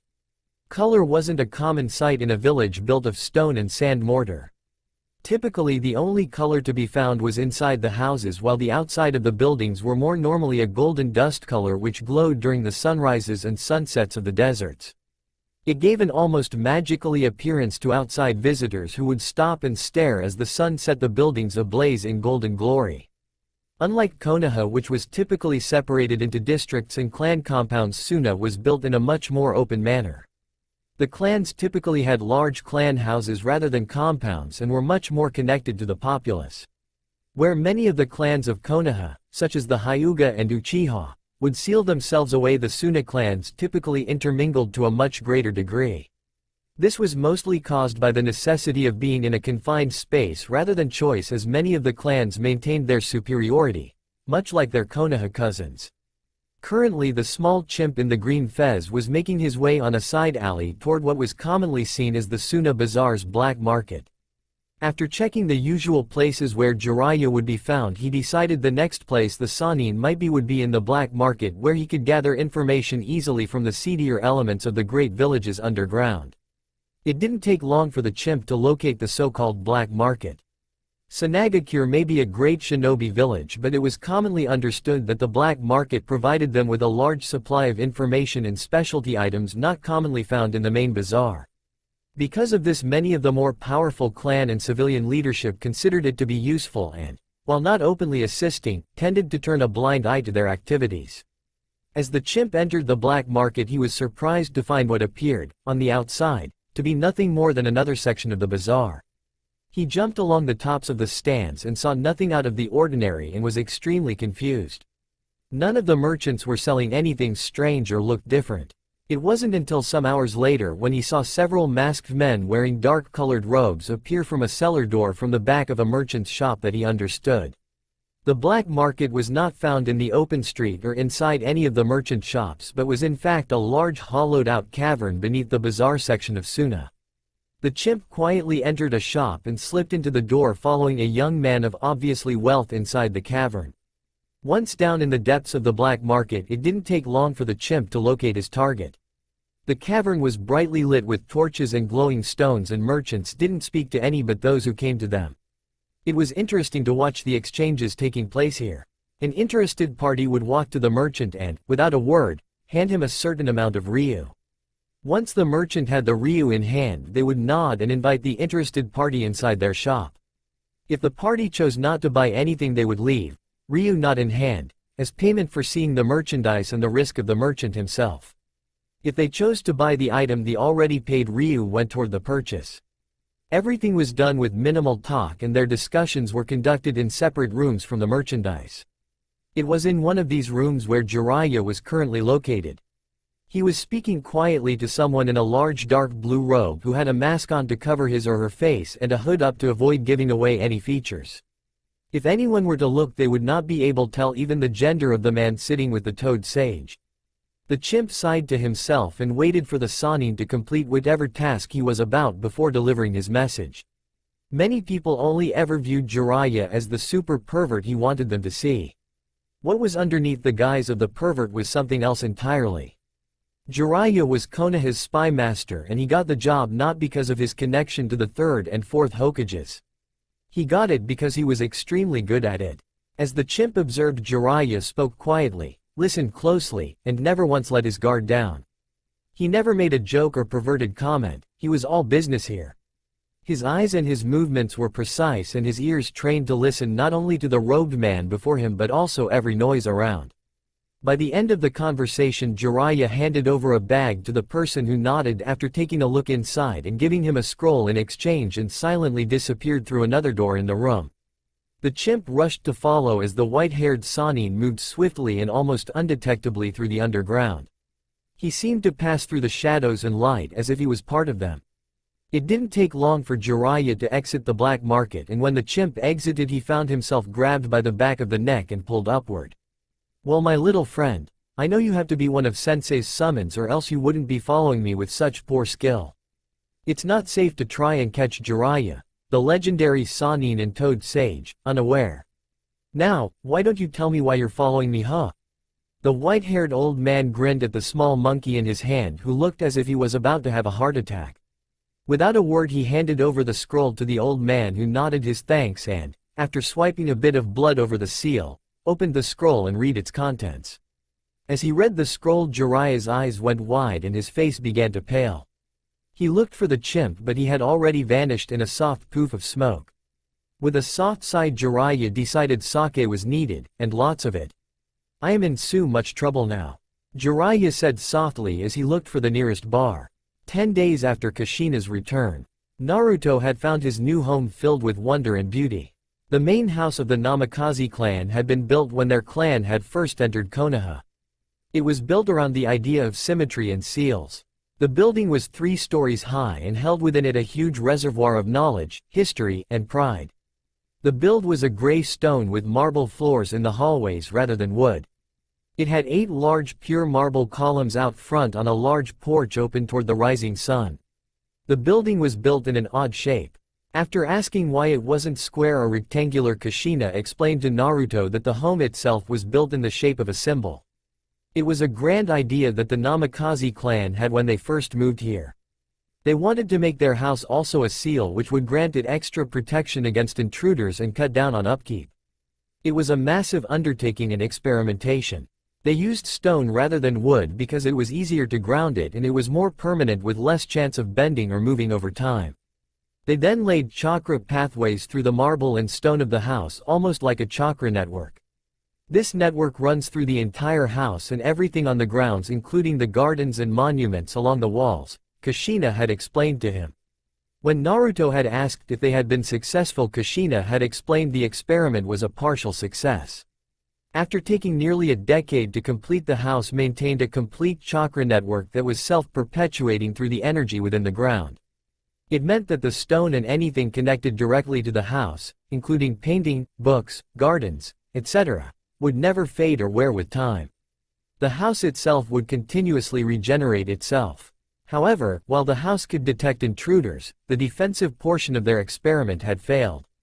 They had hoped to make it so the house could produce massive genjutsus and perhaps ninjutsus at their command in case of emergency, but none had been successful. Although the active defenses had never worked, the clan found themselves in shock one day when the house was able to regenerate slowly after a portion had been struck by lightning from a storm. It was a slow process, but the stone itself actually had rebuilt itself. This odd side effect had never been explained. The first floor consisted of a massive kitchen, family library, a large bathing area and several training areas for the family. The second floor held family rooms complete with museums of clan artifacts and the main bedrooms for the permanent residents. The third floor was entirely taken up by dozens of guest rooms, such as the one where Kakashi was currently residing. The house was covered in seals, both seen and unseen, along with painting, banners, weapons, books, and odds and ends collected by the Namikaze clan over their history. Kushina had taken the first 4 days to rest and gain much needed weight to her frame. Guy had come over the next morning and promptly told Kushina to eat.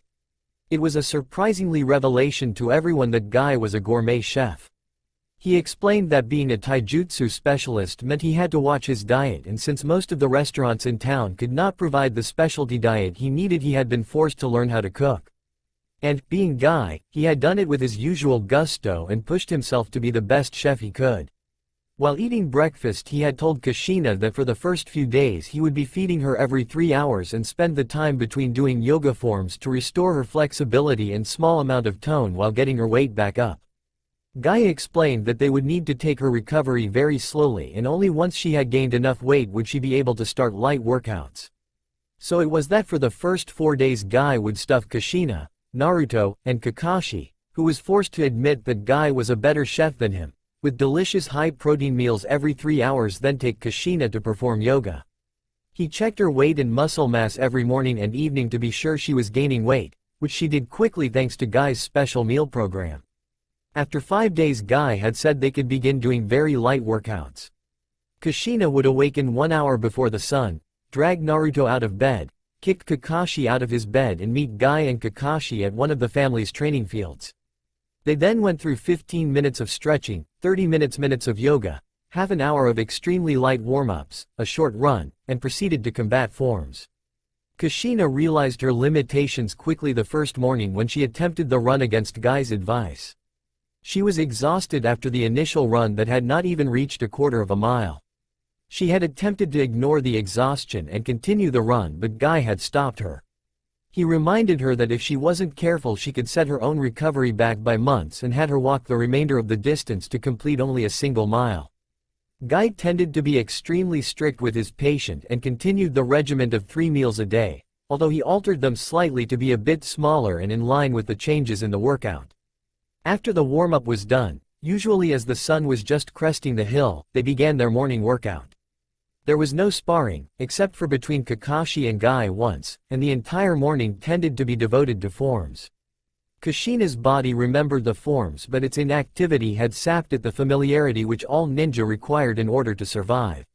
She was forced to concentrate on every move and force her limbs, fingers, and body to move properly.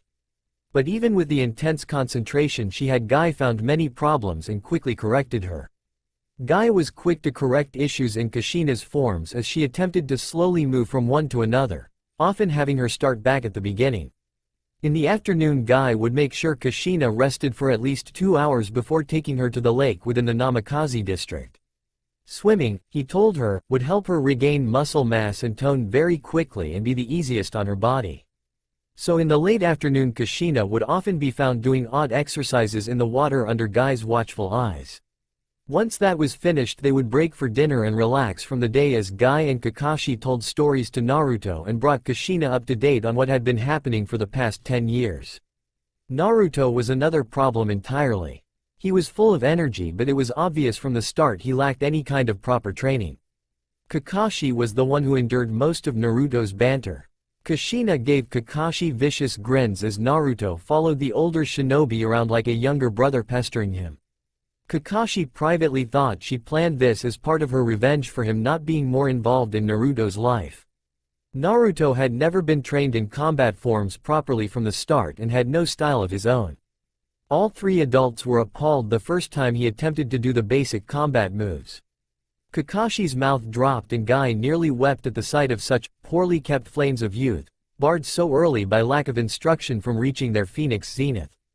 Thus, Naruto wasn't allowed to do the forms yet and had spent the entire time working with either Guy or Kakashi in understanding the reasons behind the forms and how they worked with the muscles, tendons, bones, and the theory behind using different styles and techniques in fighting.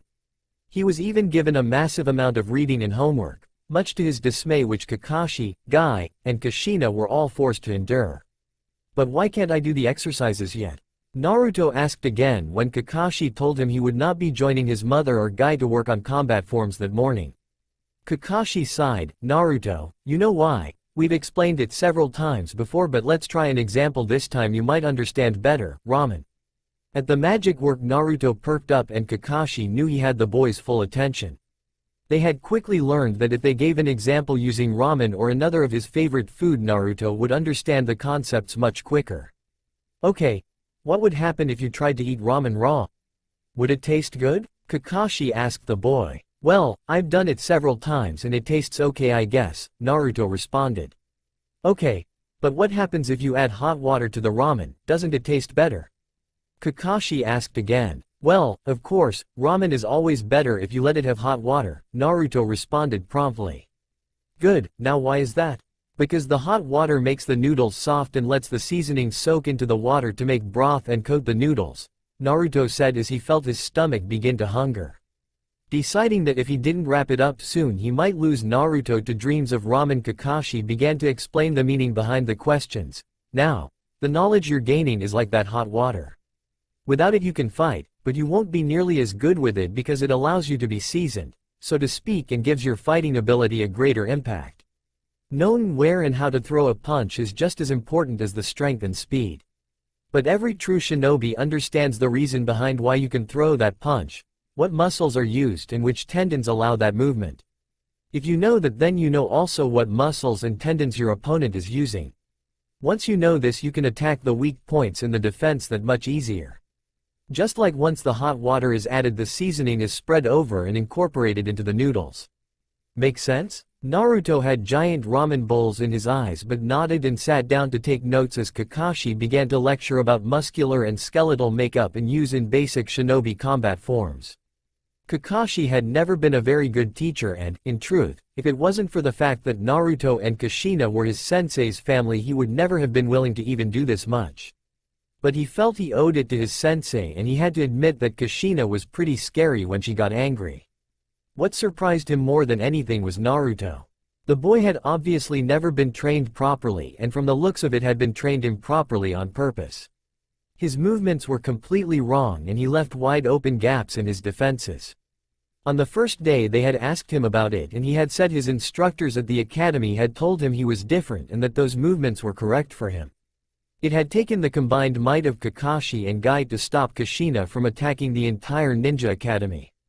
Yet while Naruto had never been trained properly he quickly picked up the knowledge and absorbed it like a sponge under Kakashi and Guy's instructions. He wasn't afraid of hard work, in fact he seemed to thrive on it. He was very loud and whined a lot about the books he was required to read, having come to the conclusion they were boring, and the lack of actual physical combat, but once he started on the subject and was receiving instruction he quieted up and listened attentively enough. Kakashi had only caught him napping in his lecture once, and even had to admit it was a rather boring part that had almost put himself to sleep. Kakashi began to realize that the boy's main problem in the academy was twofold. First it was that his instructors had been improperly teaching him and second was that if he wasn't being taught improperly he was being ignored and trying to obtain attention by being a class clown. Yet Naruto retained the information extremely well and learned very quickly. The concepts Kakashi was discussing with the boy weren't very advanced but the amount of information Naruto was absorbing was immense and then being able to process it and respond with such understanding was shocking. He would make leaps in questions and concepts before Kakashi could get to them and would ask questions with accuracy and insight which surprised the older shinobi of the child. Kakashi mentally sighed and shook his head. If anything the kid might be a genius on the level with his father and the academy instructors had nearly destroyed him. Kakashi and Guy were both well aware of the difference between being the Kyuubi no Yoko's container and being the Kyuubi himself. But for many in the village that difference was lost on them. They merely combined the two and took out their anger on a small child. Kakashi had seen it more times than he cared to admit, the small blonde boy running from a crowd carrying torches, knives, kunai, and sometimes even swords. Often he would have rocks thrown at him while just trying to walk to class. Kakashi had intervened multiple times on the boy's behalf and there were very few who wanted to fight the copy ninja, Sharingan Kakashi. But those times had been few and far between as Kakashi was often away on missions as either a Jonin or Anbu captain. His sensei had always had a saying, there are no bad students, only bad teachers. And it was a belief that Kakashi had carried with him whenever he was asked to take command or become a Jonin sensei. As Kakashi continued his lecture for Naruto and Guy worked with Kushina, a pair of figures walked up to the gate of Konoha as the early morning sun leapt over the trees' tops. One was a young woman in her late teens or with black hair and wearing a loose black kimono. The other was blonde woman with an extremely large chest who looked to be about 23 with a small diamond on her forehead. She wore green robes with a pale blue, sleeveless shirt underneath. The guards noticed the pair immediately and, as they had been instructed to expect her, promptly sent a messenger to inform the Hokage of her arrival. They stood as she entered the building and bowed slightly. The Slug Princess of Konoha. A squad of Anbu appeared and the captain spoke to the duo. "Good morning, Lady Tsunade. We have already sent a messenger ahead to inform the Hokage of your arrival. If you will please follow us, we will provide you and your companion an escort to the Hokage Tower." Nodding to the captain, Tsunade began down the well-known path toward the tower in which her mentor and sensei would be waiting for her.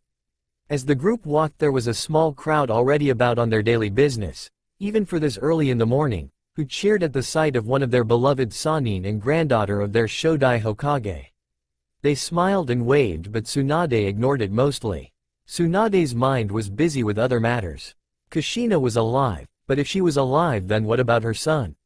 Tsunade remembered that night vividly. It was just as the night she had lost Dan. Being back in Konoha brought those memories even further to the forefront of her mind. Flashback. The night had been lit by a beautiful full moon shining like a gemstone in the sky. The wind had torn the trees from the ground and the ground had shaken the very roots of Konoha. The haunting aura surrounding the fox had been felt by every villager and shinobi alike. They had never seen anything like it before and it terrified them. The entire village had been emptied as every available shinobi had been called to hold back the great nine-tailed fox. The civilians had been sent to the shelters behind the Hokage mountain. The Kyuubi no Yoko had broken free of its restraints and was heading toward the village. Tsunade had returned to simply deliver the firstborn son of Minato Namikaze, the fourth Hokage and close friend of the blonde medic. The entire birth had been going well and was mostly over when Tsunade had been summoned away by an Anbu member passing a request from the Hokage to aid in treating the injured. She hadn't wanted to leave Kushina, but with the boy born and everything looked to be well in hand, she had decided there was little danger. After all, who would attack the wife of Minato Namikaze? She was a hero of Konoha in her own right, the Crimson Death. And she knew that Anbu was protecting her, as ordered by Minato himself. Tsunade had decided that Kushina was safe and told her she was going to help the injured. Tsunade had looked at the exhausted woman and smiled gently to her as she held her young son in her arms. "Sensei has asked I take command of the emergency medical staff near the front. Your son is strong and I know you'll be safe with the security that Minato has put in place. Just hold him and let him feed some. You both did very well." "I understand, go to the front, Tsunade. That's where you're needed right now, and thank you for coming back to help us. I don't know what we'd have done tonight if you had not have been here," Kushina responded with a slight bow of her head. Tsunade smiled at her and the small child in her arms, a smile that she hadn't known she still possessed since the death of her lover and brother. For the first time she felt like she had a family again, and she felt so proud to be the small boy's godmother. End flashback. Tsunade had learned just a few hours later that Kushina had vanished, supposedly dead. That Minato had sacrificed his life to defeat the nine-tailed fox, and, although the details had been sketchy, and that Naruto, that small child, had not been found at the hospital, she had assumed he had died with his mother. The guilt that Tsunade had felt for not staying with Kushina that night had consumed her. It felt as if her entire soul had been torn from her body and that she had completely betrayed those who had trusted her. It was an irrational feeling, Tsunade knew that, but her heart and soul didn't care, and she had spent many nights asking, "What if I had stayed?" as she drowned her sorrow in a sake bottle. It had destroyed her. She had broken down and fled Konoha that very morning with barely enough time to gather the simply bag she had brought with her. She had left without another word to her sensei or Jiraiya, and the only person who knew where she had gone was Shizune, her apprentice. She knew Shizune had told him where she was from time to time and let him know she was alright, but it mattered little to Tsunade. Now Tsunade stood before the Hokage Tower and the only thing she wanted was answers. She was sober, clear-eyed, and on a mission. Tsunade marched into the tower, ignoring her escort and the Chunin who attempted to slow her. She slammed the doors to the Hokage office open and saw her old sensei seated behind the desk with his pipe in his mouth. "Alright, sensei. I'm here, so where is Kushina and what the hell has been going on?" 2 days ago. It was very late. In fact, it was so late that it really couldn't be called night anymore. It would be more accurate to say it was early morning. A white-haired older man dressed in a red coat and wooden sandals stumbled out of an establishment in one of the seedier districts of Sanagakure. He held a sake bottle in his grasp, and it was rather obvious from his eyes, demeanor and smell he was well past being drunk and had worked hard to stay that way for several days. He knew he should have returned to Konoha immediately. In fact, he had remained in Suna longer than he had planned. But he simply couldn't face what going back to Konoha meant. Failure. Jiraiya of the Sannin may have been many things: pervert, super pervert, author, toad sage, spymaster, but one thing he had never been was coward. But the day he left Naruto alone, he knew he was running away, and he had spent many nights ignoring his conscience that he should return to fulfill his duties as a godfather. He had convinced himself countless times Naruto was safe and sound, that he was better off in the village. Eventually, though, his conscience would catch up to him and he would end up the way he is now. He stumbled into an alleyway. The proud toad sage leaned against the wall of a building and fought the thoughts and self-accusations in his soul. I kept him safe through my spy network. My work wouldn't allow me to take him with me. He was safer in Konoha than on the road. What kind of life would that be for a child anyway? I thought he'd be happier in Konoha. Sensei said he would watch over him. More and more thoughts filled his mind, but even in his drunken stupor his conscience would not be denied. He knew he was wrong, and he knew he was going to get what was coming to him, and soon. What was worse was he knew he deserved it. Memories came unbidden to him of the one time he had tried to fulfill his duties. He had finally garnered the will and galvanized his spirit to return to the child that was his grandson in everything but blood. The boy was 5 years old at the time. No one knew, of course, but he had come back and seen the boy who looked almost like a replica of Minato, and it had nearly sent him into shock. He had broken down on the spot as every memory of him and Minato rushed to the surface. His will had crumbled at the rush of emotions, and he had run away without anyone ever knowing his dark secret. He knew after seeing how closely Minato's son resembled him he could never fulfill his role as godfather. As Jiraiya slowly sank to the ground with his back against the wall, he began to feel a slight tingle run through his body. He knew instantly what it was, but the alcohol stopped him from reacting in time to stop the pulling sensation as he felt his body enter a dimensional void, leaving nothing more than a poof of smoke where the old sage had been. Jiraiya blinked and raised a hand as the sunlight of dawn flooded his eyes and caused him to wince. He closed his eyes and tried to ignore the obvious chakra signatures around him. It's a dream. It's a bad, very bad dream. I'm not on the mountain. I'm just unconscious in an alley in Suna, he muttered to himself even as he knew it wasn't true. Suddenly pain filled Jiraiya's senses as a loud whack sounded and a large lump formed immediately on the back of his skull. It was quickly joined by more as the sounds of whack, whack, whack echoed in the morning, and lumps on his knees, ankles, and forehead appeared. That, dreamy, enough for ya, Jiraiya boy. Now get yourself up, we've got words to be havin' with ya. A small frog with a gray goatee told him, and from the posture and tone of voice it was fairly obviously Fukasaku, one of the ancient toad sages, was not happy. Jiraiya tried to stand, but in his alcohol-induced state he simply couldn't manage it. The old toad sage sighed and turned his head to regard his son and boss toad. This is disgraceful, Bunta boy. Mind sobering this old fool up for us? Gamabunta simply smiled viciously at the old man before him. Be a pleasure, Pops, he grumbled. With a single movement and a subtle use of chakra, he brought his webbed foot down on the ground and set Jiraiya up into the air, where he suddenly sent his tongue to catch the old pervert and with a slight flick sent him head first into the ice-cold waters of the nearby lake. Jiraiya surfaced with a glare as the cold water shocked his system out of the alcoholic stupor he had previously been in. With a glare at the toads before him, he suddenly began to realize just how many toads were watching him quietly. There had to be hundreds of them looking on as Fukasaku, Shima, and Gamabunta waited for him at the shore of the lake. None of the toads looked happy. They all stood quietly watching, as if some sort of trial was being held, and he saw more than one look of quiet disdain for him. Shima stood holding a rather menacing rolling pin in her hands with a dark glare at the man before her. Fukasaku held his wooden rod quietly with a neutral expression. His eyes, however, couldn't contain the obvious anger held behind them.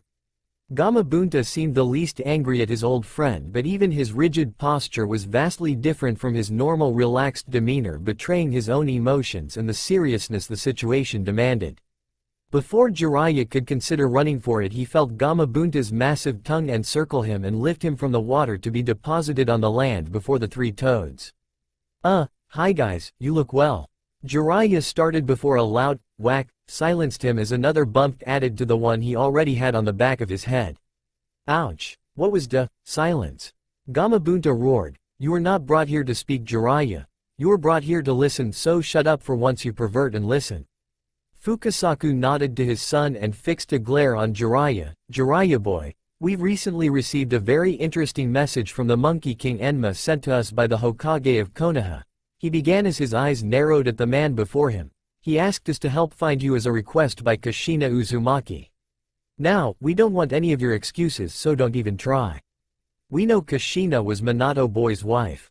The lad spent hours talking about her and how they were dating. Hell, he showed us the ring to get our opinion before he asked her. On top of that, when the message mentioned her son, Naruto, well, it left little in our mind who the boy's father could be or whose book he could be named after. First, we couldn't understand it. Minato boy's son, and you never mentioned him? Ma and I would have enjoyed spending time with the lad. We decided there must have been some reason the toads were never informed. Last we were told Minato boy and Kushina lass both died the night of the Kyuubi attack. No mention was ever made of their child, and we assumed the boy lad had died with his parents. So we decided there must have been some kind of mistake, right? You'd never leave us in the dark about such an important matter after all, right? Jiraiya's stomach clenched and his face paled as he realized where the old toad was going. The toads put a lot of emphasis on family and loyalty to family. It was no wonder there were so many toads watching the scene on the lakeshore. This was a trial. The toads considered family loyalty one of their highest priorities and would go to great lengths to protect each other. The idea that Jiraiya had shirked his duties, no matter the reason, a huge disgrace and insult to the toads. As the thoughts began to race through Jiraiya's mind, he realized what he had to lose here. If he didn't take the scene seriously, he could very well lose his contract with the toads. So Ma and I went for a visit in Konoha to speak with Kushina lass and the Hokage. They told us everything, Jiraiya. Fukasaku's words made Jiraiya's heart stop as he went ever paler. You were his godfather, Shima roared at him. After everything we taught you about loyalty to family, about putting others before you to protect them, you do what? You leave him. He was your responsibility, damn it all. We expected more out of your Jiraiya boy. So much more. Shima continued her rant for a moment before Fukasaku laid his webbed forehand on her shoulder to quiet her as he saw Jiraiya cowering before the three great toads. Fukasaku tapped his wooden rod on the ground before him to emphasize his points as he continued to the now silent and fully cold Jiraiya. Minato boy was precious to us as he was to you. He was special and a true genius. We loved him as we have you, a member of our own family. We mourned his loss as much as you did. But to know that Minato boy had a son you knew about and one, didn't tell us, and two, didn't take move to care of the boy is despicable. At the very least you should have informed the toads of Minato boy's son. We would have stepped up and offered our protection to the boy. You have crossed a terrible line here, Jiraiya. Jiraiya had sunk into his knees and hung his head, unable to come eye to eye with Fukasaku and Shima while their son Gamabunta sat behind them. Gamabunta had a look of shame on his face as he looked at the white-haired Sannin. He had never imagined Jiraiya would ignore the son of the student he saw as family. For all that Gamabunta liked Jiraiya as his old friend and comrade, he simply couldn't mount any defense to overcome what had transpired, so he remained silent. The silence continued as the toad leaders glared at Jiraiya. Fukasaku nodded to his wife, who walked up to Jiraiya until she was right in front of him. I know how hard you were hit by the loss of Minato boy. We all were. But that is no excuse to ignore Naruto. The least you could have done was inform the toads of his existence so we could watch over the boy. You messed up big this time, Jiraiya, real big. We can't let this just slide. Family is too important, whether it be by blood or bond. Under our contract we are ordering you to return to Konoha immediately to fulfill your role as godfather to the child and protect Kushina Uzumaki Namikaze and Naruto Uzumaki Namikaze. Further, we are restricting your rights of summoning under the contract. You may only summon the toads in the work to train and protect Minato boy's family, otherwise we will not answer your summons until we have deemed your debt to Minato boy and his family paid. I understand, Jiraiya responded with little protest in his voice. He saw the toads begin to move away from him en masse from the scene at the beach. Jiraiya sighed to himself as he felt the familiar tingle run through his body, signifying he was being returned to his previous location within Sanagakure. Rising from his knees, Jiraiya, the Toad Sannin and Spy Master, left the alley he had been returned to and began his journey back to Konoha. Present day. The third Hokage gave his student a slight smile before answering, "Hello to you too, Tsunade." He nodded toward the chair before him before speaking again, "Please hold all other appointments. My student and I will be talking for a while," he told his secretary as Tsunade took her seat, still fixing him with a glare. Once the doors were closed and he had active several seals ensuring complete privacy. He then began to speak again in a smooth and conciliatory tone, "Thank you for coming, Tsunade. I know it's hard. Cut the crap, sensei. I don't care about the touchy-feely stuff. I want to know what the hell has been going on. I hate this village, the people in it, and the only reason I am here is because of this letter I got, which if it's a ruse I swear you will regret it." Tsunade told him, releasing a blast of direct killer intent toward her old sensei. The old man before her nodded to his former pupil as his face hardened at the implication he would lie to get her to return to the village. "First, you should know better than to expect me to lie to you to obtain your return to this village. Second, that letter was no ruse, Kushina has returned." With a skeptical look to her face, Tsunade nodded to her old sensei to continue. Hiruzen began to explain the events of the past week and a half. "Alright. 10 days ago Kushina Uzumaki came bursting through my doors. She was half crazed from malnutrition and had no clue where she was and barely remembered who she was. The only thing that made it through her head was that this office meant safety because it was where Minato was. In truth, I barely recognized her from her former self, and it was only her crying for Minato that made me take a closer look to realize who she was. She passed out and I had a medical team go over her and perform some muscle reconstruction and blood work here. I refused to allow it to leave this office." He opened a desk drawer and removed a manila folder from within, handing it to Tsunade before continuing, "They found trace elements of chemicals used to induce medical comas on patients in her bloodstream and extreme muscular atrophy. It took the medics nearly 20 hours straight to repair and rebuild her atrophied muscles enough so she could stand and walk on her own. It was a miracle for her to make it to the tower. The medics said she must have been running on pure adrenaline to manage it. When she awoke, she told me the location of the door about her abduction. Apparently Danzo sent some of his pet root shinobi in the guise of Anbu and abducted Kushina shortly after Naruto was born. They then commenced with several tests before placing her in a medically induced coma. We believe her body built a resistance to the drug over time and she was able to fight her way to consciousness. Her ninja skills kicked in and forced her unconsciously to escape, where she made a blind dash to arrive here. She was barely conscious when she arrived and crying for Minato. She barely weighed 65 pounds and was skin and bones. It was a miracle and an act of pure will that allowed her to make it here." The Hokage remained silent for a moment, allowing Tsunade to process the information and go through the folder in her hands. She set the folder on the desk before her. The blonde woman remained quiet for a moment, her hands clenching the sides of the chair she was in. The wood was creaking under the stress of her grip. "You said these root were dressed as Anbu?" Tsunade asked as her old teacher nodded.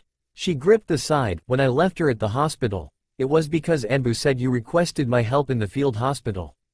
At the statement, Hiruzen's eyes widened slightly. "I never gave any such instructions, Tsunade. I know how hard the delivery had to be on you with the blood involved and wouldn't have asked more of you after that," he told her as another wave of guilt washed over her. A small part of her mind accused her, saying, "You should have stayed, it's your fault this happened." It had seemed so normal to have her go to the field hospital to help those injured. She hadn't even questioned the Anbu or gotten his codename.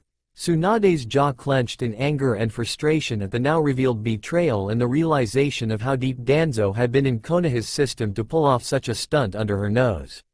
Nodding to the man, Tsunade took a deep breath to calm herself before speaking quietly, "There's more, isn't there?" Hiruzen nodded and took another deep breath. Once she was back, she demanded to see Naruto. At the mention of the boy's name, Tsunade's shocked eyes shot open and locked onto her sensei's before silencing the older man with her own voice. "Wait, stop. Right there. Naruto is alive? I thought he died the same night as Kushina and Minato. Why didn't you send word to me that he was alive, sensei?" "What the hell? He is my godson and my responsibility. How could you not tell me he survived?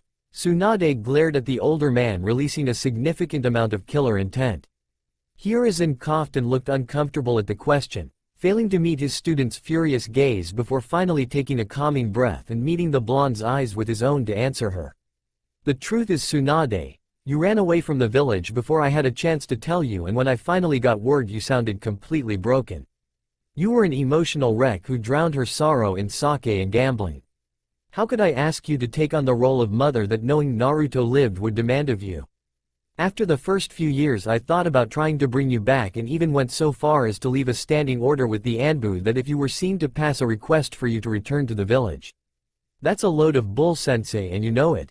If I had known Naruto was alive I would have returned to the village immediately.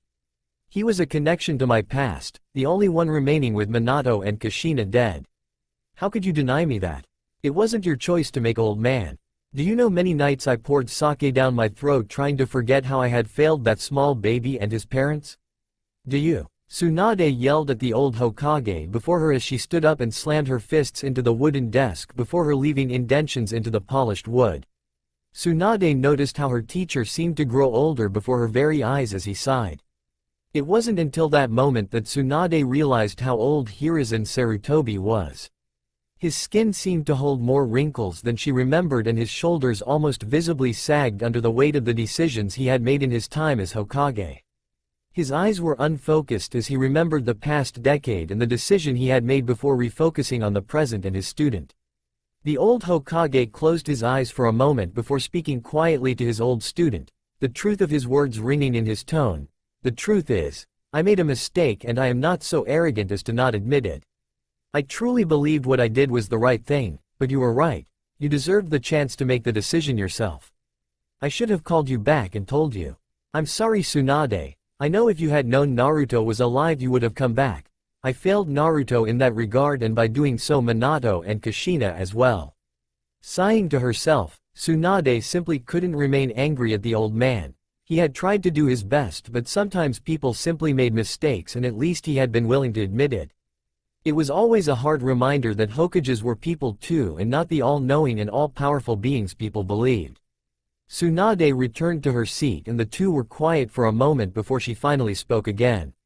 Okay, sensei, we'll discuss it more later, and I am still angry with you about this, but please continue, she told him.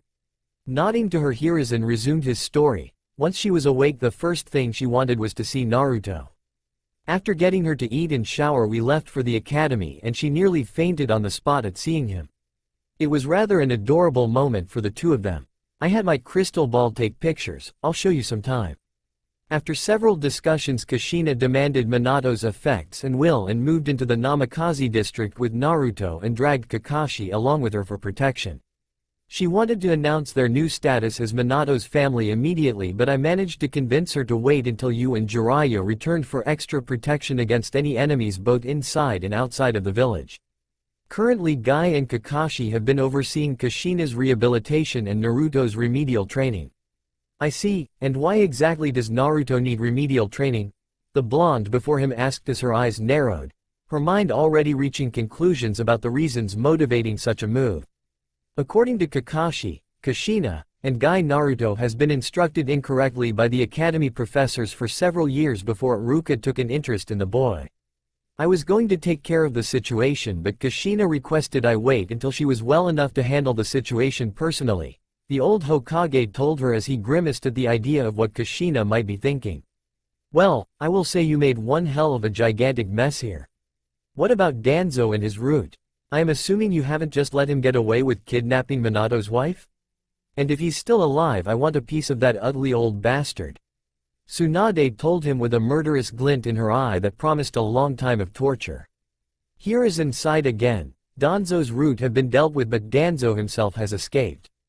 We did manage to rescue all of the children he was training and all of the information on his experiments and plans. We are still going through it all, but it looks like he was scalping the orphanages for the best candidates for potential shinobi. We managed to rescue over 200 children from ages 2 to 12. It is disturbing to think that in a few more years he would have likely doubled the size of his root forces. I'd like you to look over some of them that have more severe training injuries if you don't mind. We'll see. I am not here to help you or the village sensei. I am here because Kushina and Naruto need me and I have a responsibility to Naruto as his godmother. Now, before we take a little trip to visit the Namikaze district, tell me something. Where was Jiraiya in all of this?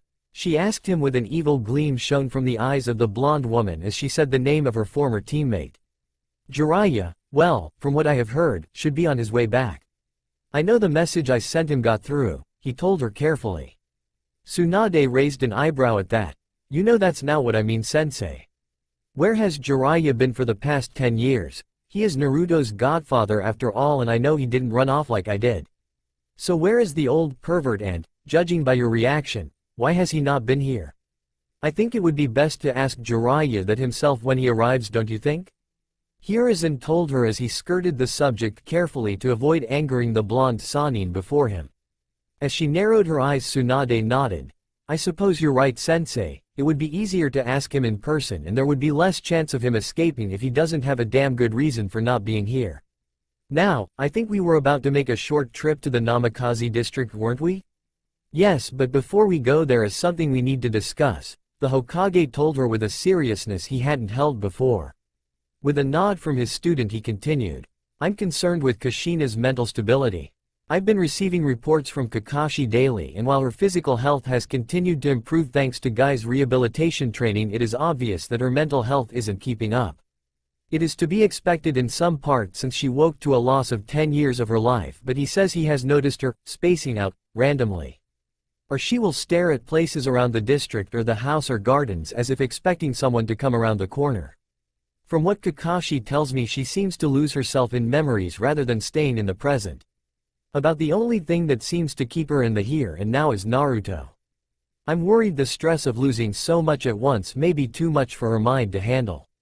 I want you to watch her, and if you think it's necessary to arrange for a psychological evaluation immediately with Inoichi.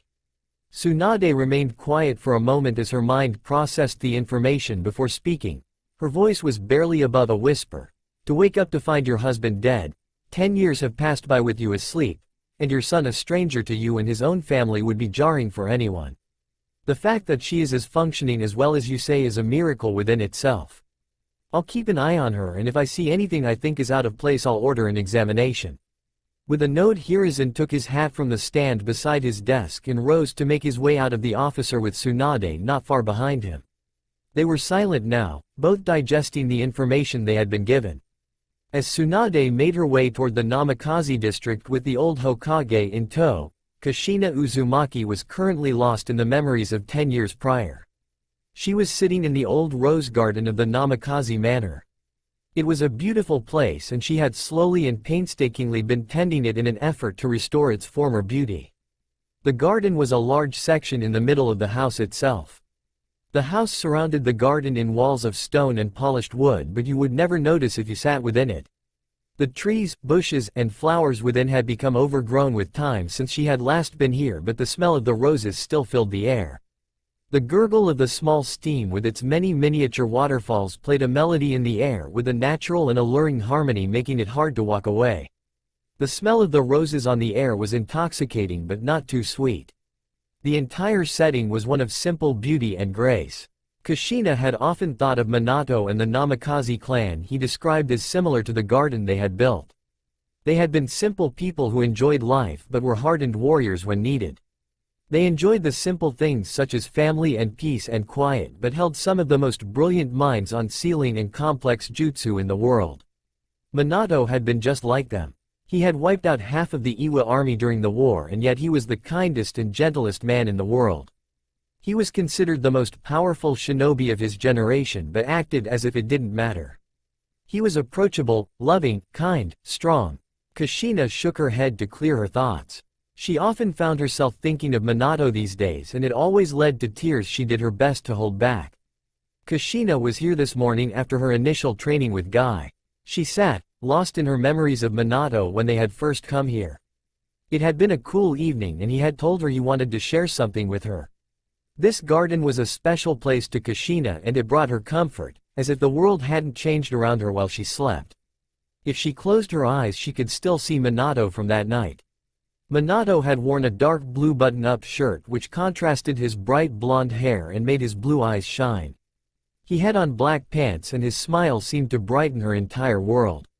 They had secretly been dating for nearly 4 months and it was like a part of her life had finally become complete. They had known each other for years and been friends since they had graduated from the academy, but it wasn't until the shinobi from Kumo had attempted to kidnap her that she had realized how much he cared for her. He had brought her here, into his family's ancestral home. The streets were dark and quiet as he explained to her the sad story of his family. He told her of his dream of restoring the district and having a family and to restore his clan and bring down the dimensional walls that surrounded his family's district. Then he had brought her here, to the rose garden in his home. They had sat on the very bench which Kushina now occupied alone. A tear passed down her cheek as the thought of Minato passed through her mind. Her eyes were closed and her mind so busy with her memories that she didn't notice the small presence that came to her side. "Mommy?" Naruto said as he watched the first tear followed by another. Kushina opened her eyes and wiped the tears from her face with the back of her hand and smiled at her son. He was her world now, the only thing which kept her sane in the mass of emotions and memories which rose, often, unbidden. "Mommy, why are you crying?" her son asked her.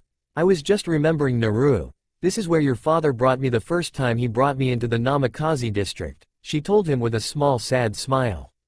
Naruto had been avoiding asking his mother much about his father. He saw how she cried when she saw certain things in the house such as clothing or pictures.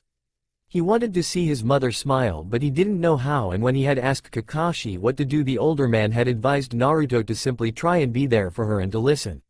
"Mom, could we talk about Dad?" Naruto asked hesitantly, hoping his mother wouldn't cry or get upset. It had been so hard these past few days, his mother always so distant and lost in her memories. Kushina was shocked for a moment. Aside from their initial conversations, she realized she hadn't told Naruto very much about Minato and felt ashamed she had allowed her own private grief to deny her son something so important. She smiled gently down at her son. "Of course Naru, I'd like that. Why don't you climb up into my lap and I'll start with this garden." With a happy smile and a nod, the 10-year-old promptly jumped into the seat beside his mother only to have her pull him onto her lap and wrap her arms around him. She smiled at him. He looked so much like Minato it was scary at times, but where Minato was quiet and reserved, Naruto had her brash and energy-filled personality. "Oh Minato, I know you'd have loved him dearly," she thought to herself. "Well, you see Naru, your dad and I met at the Ninja Academy. I was a refuge from the former Whirlpool country. My homeland and clan was destroyed during the Third Great Shinobi War. To my knowledge, all of my family was wiped out that day. It was only fate that allowed me to survive. I wasn't there at the time of the attack. You see, I was brought here before that to aid the Senju clan. You see Naru, our family are cousins of the Senju. In fact, the first Hokage was married to an Uzumaki," she told as he gasped at the thought of his family being related to the founding Hokage of Konoha. Smiling, Kushina continued, "At first I thought your father was a big wimp.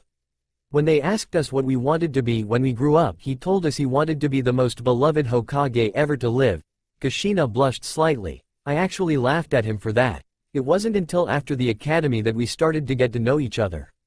We were both assigned to different sensei but often found our teams working together on missions. I didn't even know he liked me until an incident with some Kumo shinobi happened. You see, our blood has some rather special abilities in it. We have the ability to suppress Biju, much like the Senju," she told with a proud smile. Mom, what's a Biju?" Naruto asked hesitantly. Kushina ruthlessly suppressed the sense of righteous anger that spiked within her soul at the simple question by her son, "Those ungrateful bastards at the academy. As soon as those two Sannin are back, I'm going to level that place with those bastard instructors inside it." It took her a moment to pull her mind away from the thoughts of castrating and burning academy instructors alive to answer Naruto's question. A Biju is a chakra monster. It's where chakra which resides naturally in the world have coalesced and condensed into a sentient, thinking creature, most people call demons. Our family and the Senju clan were gifted with the ability to suppress these demons' chakra, similar to a bloodline trait within our clan. "Did Dad's family have a bloodline as well?" Naruto asked her. "If he did, your father never mentioned it to me, so I don't think so." He said that there was some speculation about one before he was born because some of his clansmen found themselves able to heal and recover quicker than most, but it never seemed to settle into the entire clan. Probably because they were almost wiped out from the subsequent ninja wars. Your father's family was more known for their family jutsus. They were one of the only clan capable of using space-time jutsus with precision and regularity and were known as some of the greatest seal masters in the world, she said as she giggled, remembering the blonde-haired teen who had asked for her help with seals. Actually, it was one of the things which brought your father and I together, she told Naruto. The Uzumaki family has deep traditions in sealing and we held some of the most powerful seals in the world in our family library. Sealing was considered a family specialty, so we were taught them at an early age, so I was fairly adept even before coming to Konoha, and I continued to train myself on my own. Minato asked me to give him some pointers with more advanced seals when he a bit older. I never knew he was creating a new jutsu at the time though. Kushina smiled as she remembered the day when she was 14 and Minato had asked her to lunch to talk about some advanced seals she had brought with her to study from her homeland. She hadn't known then about his work on the Hirishin jutsu. Although it was just an idea in the back of his mind at the time and he wouldn't have the ability to even begin considering work on it until several years later. During the silence, Naruto looked up at his mother and smiled brightly at her. His eyes seemed to radiate the intense emotions inside him. "Mom, thank you for coming back." "Oh my little Naru," she said. She leaned over and kissed his hair. "I just wish you hadn't had to be alone for so long. I wish I had been there to watch over you, but I am now and I promise you won't ever be alone again. I'll be there when you go on your first date, when you graduate, when you get fight in the Chunin exam, when you become Hokage, and when you get married and have children. I promise my little Naru, I won't let you be alone ever again," she told him with conviction, making the promise to both him and herself never to allow her son to live without his family again. "Now, how about I tell you about the Uzumaki clan, huh?"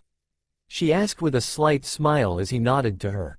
Naruto listened on as his mother spoke, drinking in every word she said as he wrapped his arms around her waist, slowly tightening his grip and nuzzled into her body. For the first time in his life he had a family.